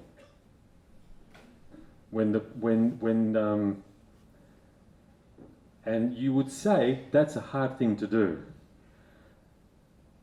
You would also say almost all of the most important things in this world are bloody hard. And yet we're driven to do them. You're all mad to have children. That's the hardest thing in the world. You weren't going to not do it. So how to step into problem solving as a community. If the problem is too hard, then it requires 10 of us instead of 1 of us. Togetherness. This really opens up so many things, doesn't it? Getting our children to do stuff, it connects with so many things. Sometimes it's not about getting them to do stuff. Sometimes it's about looking at what the problem is that's in the way. Sometimes there needs to be something therapeutic addressing another issue that is in the way. Sometimes children play on computers too much because they're sad. They find it difficult to make friends face to face. And then they need and deserve some support at how to be with humans. How to speak with humans. I'll tell you a little interesting secret that occurs to me. To me, the metaphor is dance. That and somebody earlier asked about a shy child. Well, first of all, some people should be shy. It's okay. Shy people are incredibly interesting. A lot of thinking that goes on. Are very thoughtful people. But when shyness is paralyzing, like dance, those of us that, if you said to me, start dancing, and for me to, I'm embarrassed. I'm really embarrassed. And just to say, come and dance with me, I'm even twice as embarrassed. And what will we do together? What if she laughs at me? So embarrassing. However, human beings love to dance when somebody provides a framework and there are rules. And we do it together and someone is calling the dance. Like square dancing, or when everyone in the group is doing the same thing. People love doing that. Everyone loves doing that. Very few people don't love to dance. What that says to me is that when something is too hard because it's too exposing, you can help by calling the dance. Don't just say to the shy child, you should go and speak to people. Go and talk to people. It's too much. Too big a step. Shy child, what do you like doing? Oh, I like robots. Okay, let's go to a place where children have a class where you get those Lego robots and you design something together. And it's an easier way to start interacting with people because you're not just me face to face with with no instructions. We're not face to face, we're side by side and we have some rules of what to do. Now we can dance. Does that make sense? It helps when there's somebody calling the dance and there are some rules.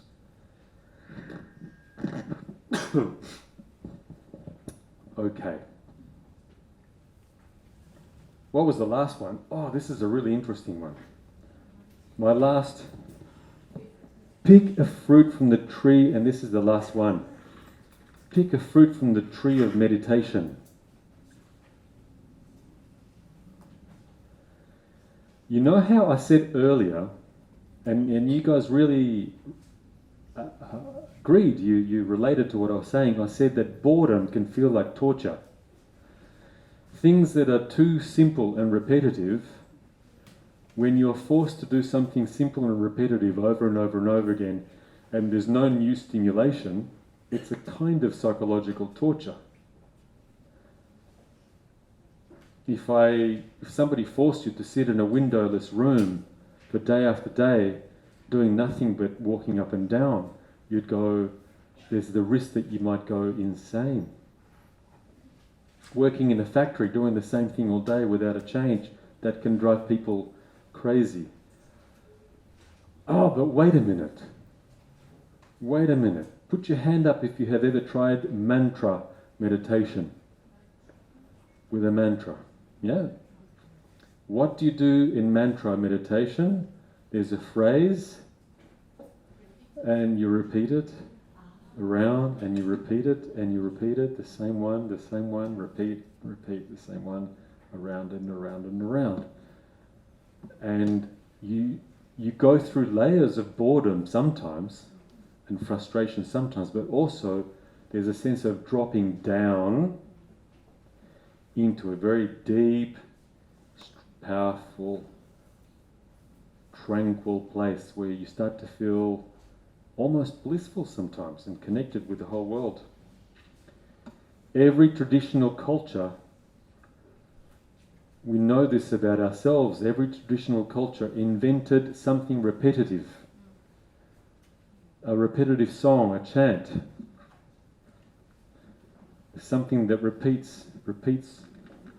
There's one culture, I think, in the north of Canada where they have a big stone with a groove on it and a little stone in the hand, and you just run the stone around the groove and you walk around in a circle, round and round and round and round and round. There's the Sufis.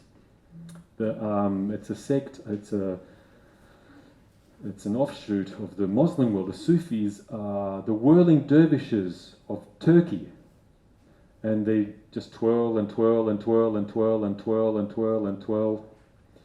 The Catholic rosary bead, 108 beads, I believe. Bead, bead, bead, and you repeat the prayer, and you repeat the prayer, and you repeat the prayer, and you repeat the prayer. Round and round and round, and so on and so forth. The Hasidic Jews, that when they read their prayer, they're doing this. Have you seen them? So much this repetition, there's something, and when you're rocked, do you remember we talked the other day about rocking? It's repeating the same, repeating the same, repeating the same. These repetitions bring you into a deep state of tranquility and peace and calm. It can be delicious and intrinsically rewarding. I would like you to try this out at home. Please try this out at home as an experiment. Next time you need to do something you kind of boring and mundane that you didn't feel like doing. Say vacuuming. Try this. You're vacuuming and just one and back. One and back.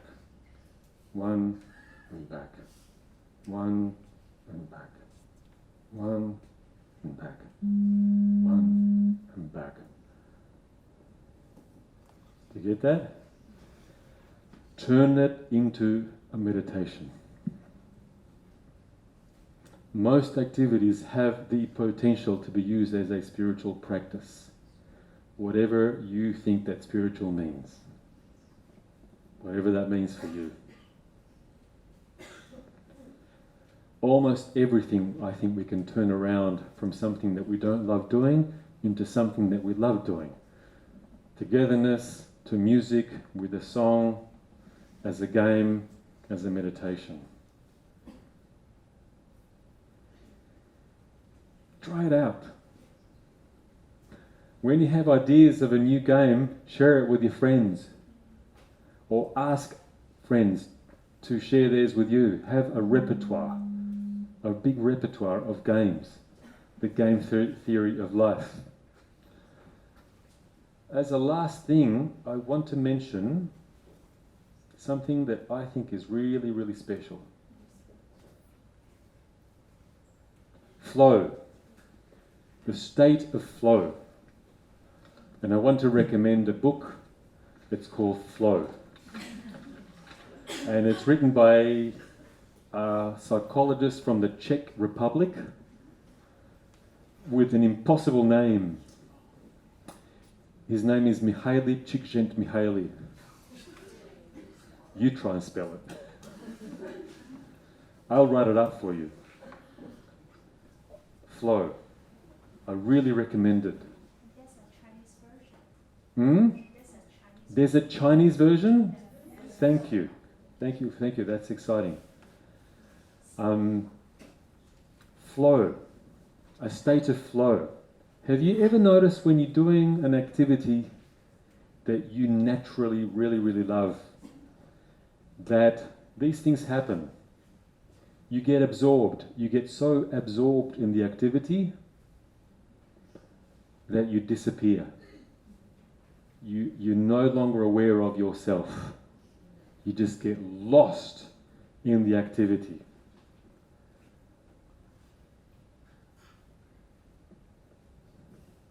We lose self-awareness.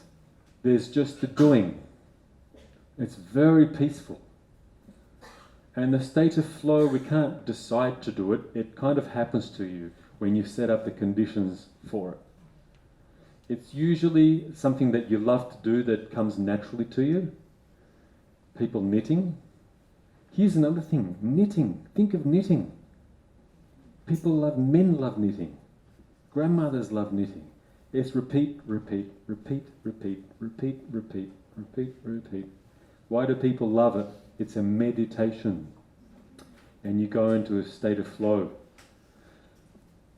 Even mundane things can feel pleasurable. But when you do the things that you love, have you noticed that? The other thing that happens in a state of flow, you know when you have been in a state of flow, you're not aware when you're in it, because you're not thinking, oh, look at me, I'm in flow. The moment you think that, you're out of flow. Quite seriously. Flow comes and goes. No one can stay in flow all day. But you'll notice that you've been in a state of flow because one of the symptoms is you lose your sense of time. Time gets completely distorted so that you think you've been there for an hour or two and you look at your watch and my God, it's been 10 minutes. And it can go the other way. Sometimes you feel like you just started 5 minutes ago and 3 hours has passed. That is how you know you have been in a state of flow. In a state of flow. That's why I'm terrible at timekeeping and I cannot do this without you. Because I get so lost in what I'm delivering and connected, I'm useless with my watch. I forget. So doing things that put you in a state of flow is probably one of the most intrinsic motivational conditions. And I think schools, the purpose of school would be to supply and to maximize flow opportunities for all of the children. The more the better. The more the better. I think that should be the goal. And it's not a goal that you can succeed at all of the time, but to maximize flow opportunities for children, which means when a child goes deep into their poetry or their research or their mathematics, their formulas, when they go deep into that, don't ring a horrible loud sudden bell and throw them out of the room to go to the next class. Let them stay. Let them stay all day if they must. Why would we do that? What are the benefits of flow? In our state of flow, which is intrinsic, it's neurologically possible for every human being, and what puts you in flow is different than what puts you in flow. In a state of flow and full absorption, our capacity for invention and creativity is multiplied. Our efficiency and productivity are multiplied. Our physiology improves. It is good for the long-term health. Much of the lifestyle diseases that we have, the obesity, the addictions, the depressions, the anxieties that are rife around the world, the cardiovascular, pulmonary, and some of the cancers as well. especially the digestive diseases, is we are a flow-deprived society. I would call it catastrophic flow deprivation syndrome. No, chronic flow deprivation syndrome. Most of us are not getting enough flow states. Our children are not getting enough flow states. There are just a whole cascade of benefits. It makes us more peaceful as well as more healthy. It regulates our immune system. It regulates our blood pressure and our state of satisfaction. When we know that we can find flow states in our lives, we're not so desperate. We're not so desperate that we must get addicted. I can't wait to get home to have my alcohol, because my day today was void of any flow. Do you understand? If people consume manically, I must have 2 cars, one bigger than the last. We fill ourselves, we gorge ourselves with excess, we get obese, we show our pearls, our diamonds, the bigger apartments, whatever it is, manically, desperately, because we're trying to fill an emptiness. Insufficient intimacy, but also insufficient intimacy with ourselves, which is our work. States of flow. This is, to me, like a holy grail. And I have found momentary states of flow in cleaning my toilet, and it was very, very peaceful. And in doing my tax, I can tell you, absolutely. And then it's a Zen thing. Like Zen Buddhism, the Japanese are wonderful at this. They find this deep joy in paying attention to the finest detail. And when you walk into a Japanese garden, you immediately feel this incredible, vast silence, like an oceanic silence that spreads over you. No, there is no reason why you can't make that in cleaning in your home. Not just the finished product, but the way that you do it, ordering things. It's a beautiful thing. Can I ask a question? Uh-huh. I met a case. There is a little girl who is in her 8. Yes. And she's really like readings, and when he reads, he really in her flow. Yes. The challenge for her family is how to get her out of the flow. I'm so glad that that family has that problem. That's a much better problem to have. Because Mhm. when she reads, he just can't listen. Her other people say. Yeah, when you get very deeply in flow, you can be so deep that someone has to protect you, because the attention is so focused that, okay, this will be a gift in her life. This will make her very powerful. She will need a little protection. She's young. You don't need me. You don't need me to answer any question. This is a good thing. The parents need to ask her, not me. How can we help you? Because we're worried about you. We love that you read, but sometimes, the house could be on fire and you wouldn't notice. How can we help you?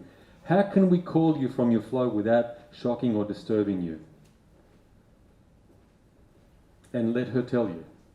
Don't call my name. That's too much of a shock and too startling. Maybe just touch me gently. Ask her. Speak to her. She's the expert.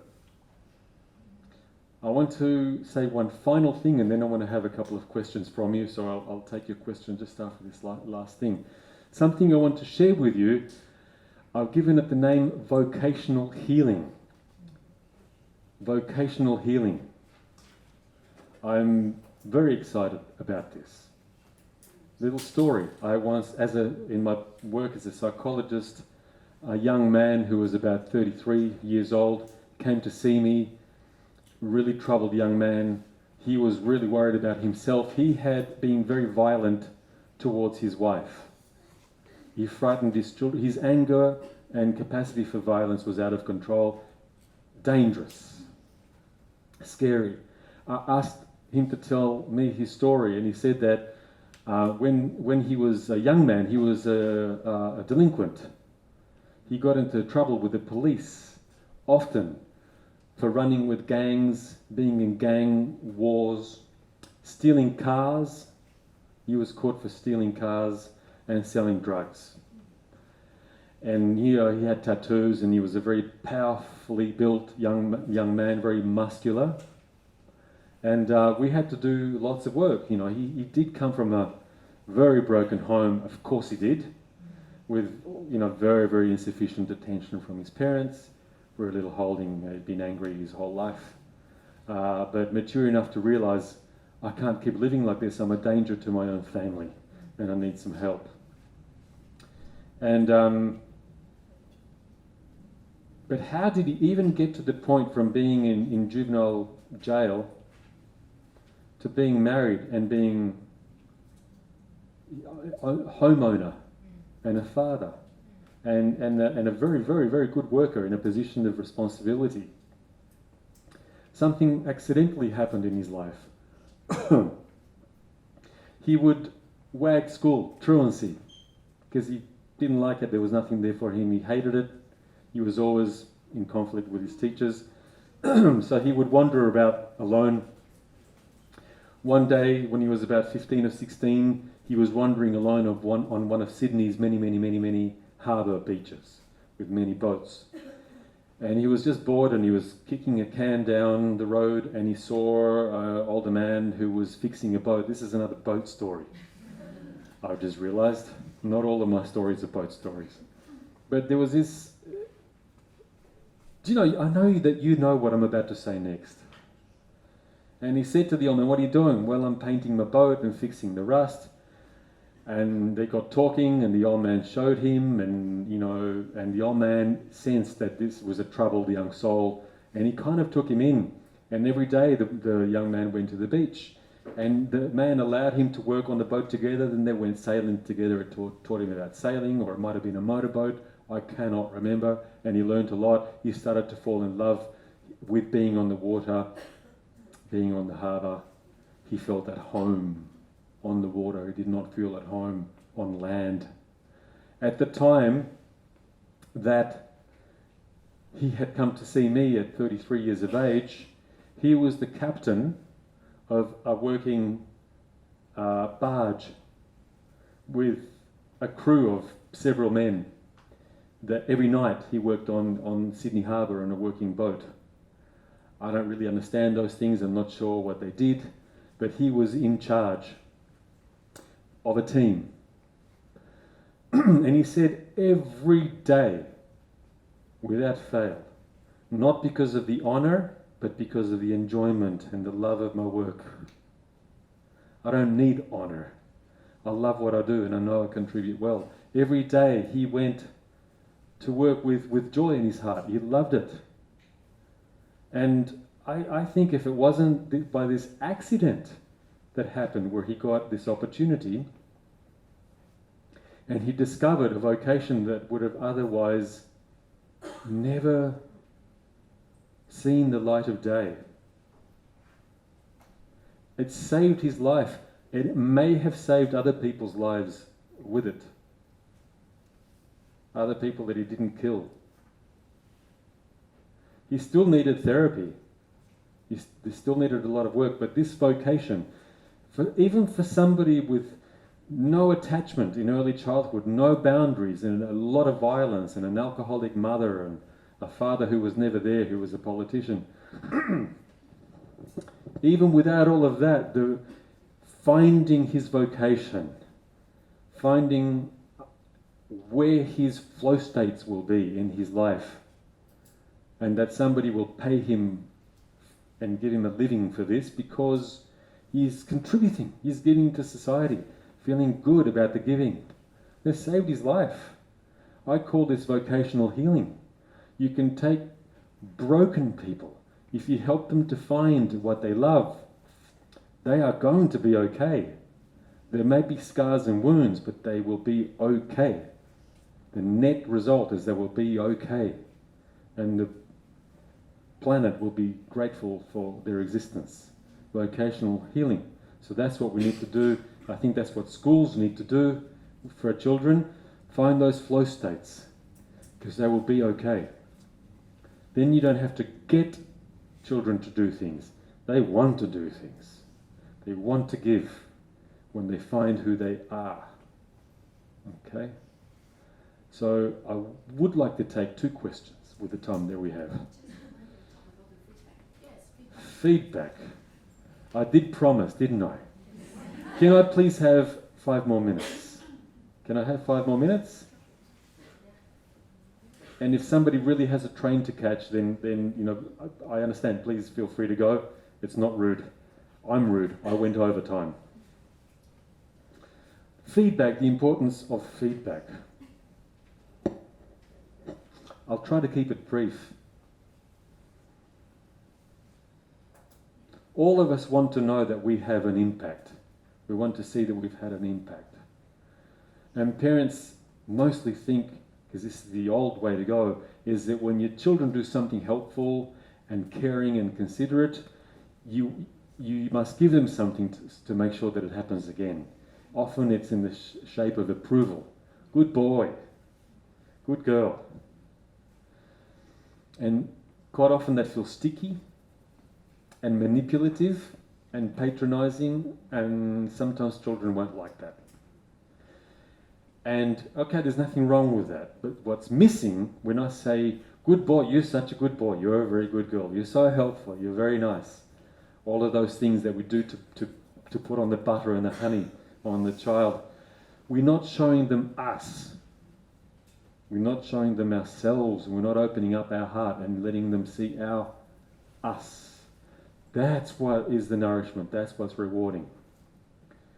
So if a child does something helpful to me and considerate and respectful,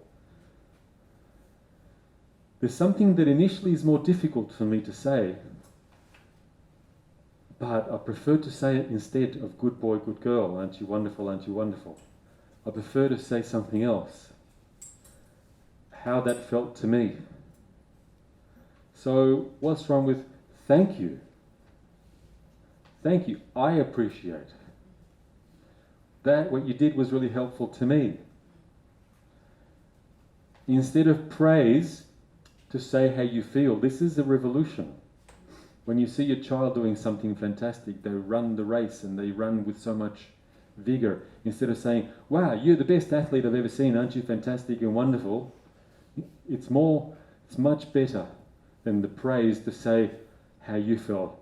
Oh my goodness, I felt so excited when I saw the way that you ran. I'm really proud of you. You'll notice that when you say the truth about your own feeling, that's powerful feedback. It reaches them much more, and you might feel a little bit like you have some tears in your eyes. You might feel that way, and that is connection. That's what human connection is like. Try this. Speak about what's in your heart in preference to saying how wonderful they are. Yes, it's gratitude. That's showing the gratitude that you already feel. Why would you hide it? Negative feedback is really, it's actually quite empowering. People like negative feedback. There's so many things we could spend a whole afternoon talking about negative feedback. If you're worried that there's too much information, ask the child, look, I've got some feedback about this. Would you like to hear it, or do you just want to enjoy how happy you are with your activity? Okay, we'll leave it if they don't want to. Often they'll say, yeah, tell me more. Well, I can see a way that as good as that you did that thing, I can see how you can improve it next. Let me tell you that. And that can be exciting to the child rather than an expectation. Negative feedback. I think even as an employer, to take the care to give somebody, negative feedback is not negative. It's not like putting someone down. That's an old model. It's here's what you can do. You could even improve on that. It could work better for you. People tend to appreciate that if you're coming from that intention to empower. And to not give negative feedback when you see it is almost like abandoning the person, like they're not important enough. This deserves a much longer conversation, but that's about as much time as I have for it. Thank you very much for reminding me. I promised 2 questions, and you had one at the back. Yeah, it was about the flow states. Yep. I have one of those children that keeps on reading and reading and just oblivious to everything around him. Yep. And that also happens when he's in school. Like it's when he's at home, it's fine, and I can read until he's done. But whenever he's in school, it's he gets very negative feedback from the teachers because he's reading an English book in Chinese class and math class. Every other class he's reading the book that he's been reading that period of time.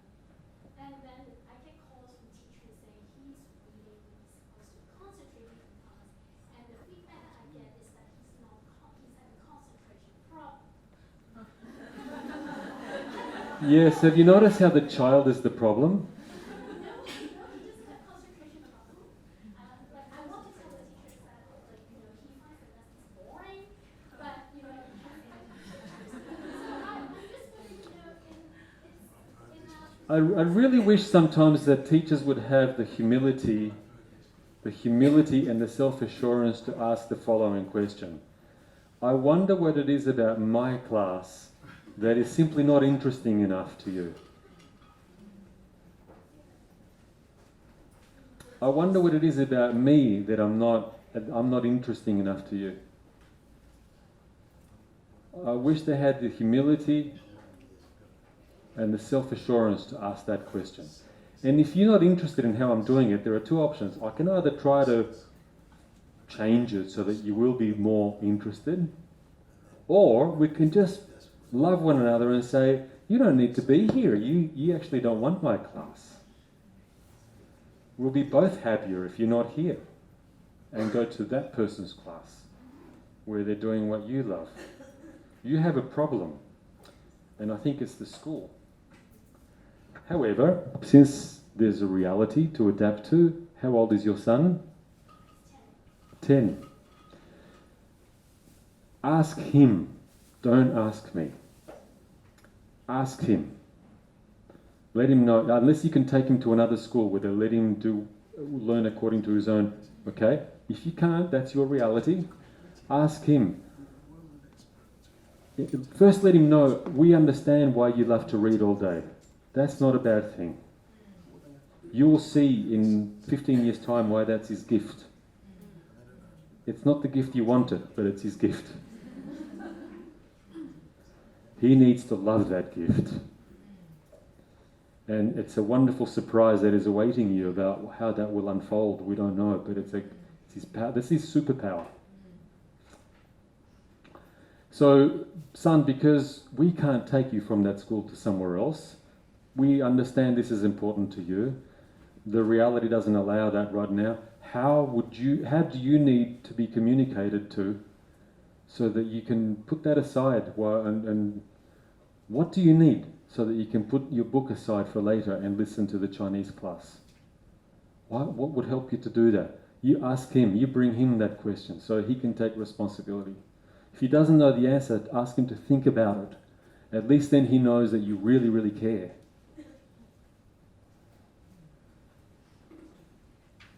Okay? He's got better answers than I do. Last question, there was somebody here, yes. It's also about flow. Yeah. And flow together with screen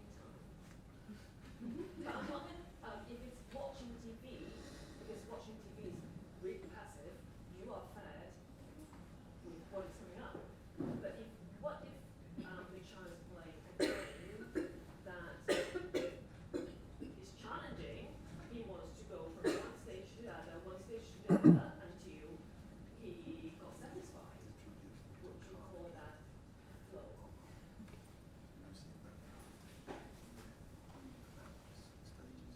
Yes. I'm frightened right now, but I'm worried to say it, but I think that is a flow state. but I'm not sure. Look, I'm not sure. I have reservations. Because the thing about those games, it will take me very long to explain. I'll make it small. There's a very nasty psychological trick. Yes. There is a nasty science in it's more than a flow state actually. It's probably more a state of, my name for that is the state of almost.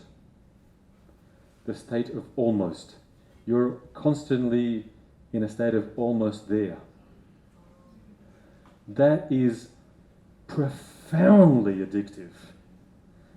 The people that make those games are of the same mindset as the people that make the poker machines. That will remove all of your money. Like a vampire. So you're almost there. You're almost, you could get a little more, you're almost there. Any moment now, you'll be a champion. But now that you're a champion, well, you're not as big a champion as you could be. Because you're almost there, you're almost famous. Come on. And you can be lost down that rabbit hole for a long time. So but there might be some flow things in there. Maybe he wants to be a games programmer one day. That exists. Those people are happy and they make a lot of money and good on them. But maybe not. In which case, yeah, that frightens me, that stuff. And the power of the addiction is immense. And how do you defeat the black magic of almost? How old is he? Oof. See, that's unfair. 7 years old is pretty young to be self-disciplined. I get angry about this stuff. I think, see, our problem is the industry much more than our children. That's a hard thing to get them to be in charge of themselves with something like that. But to defeat that, sometimes it's a combination of a hard boundary, explain a lot of why you're doing this, but know that even with all of your explanation and letting him know with your deepest honesty, I'm frightened for what this does. I'm going to limit it. 1 hour and then I take it away. I know you love it, I'll bring it to you. For 1 hour I will take it away. You will scream at me, I'm still going to take it away. And replace. Do everything you can to find what else absorbs him that is non-screen and bring 12 of those things to his life. Replace. Boundary, explanation, replace. And part of it is coming to terms with these games are going to be in our homes. It's too late. They'll be there. Now, if I'm wrong, because I've never met your son and he's in a flow state and he's destined to be a wonderful game programmer that saves the world, well, that's another matter. Okay? Now, can you feel the rustles around the room? Because I can. I think everyone wants to go home. Yeah. You have big questions that need a lot more than just a 5-minute conversation with me. Yeah. Anxiety. You should be anxious. I understand why. We need more. I think we need community around this stuff. For now, though, I have to say goodbye.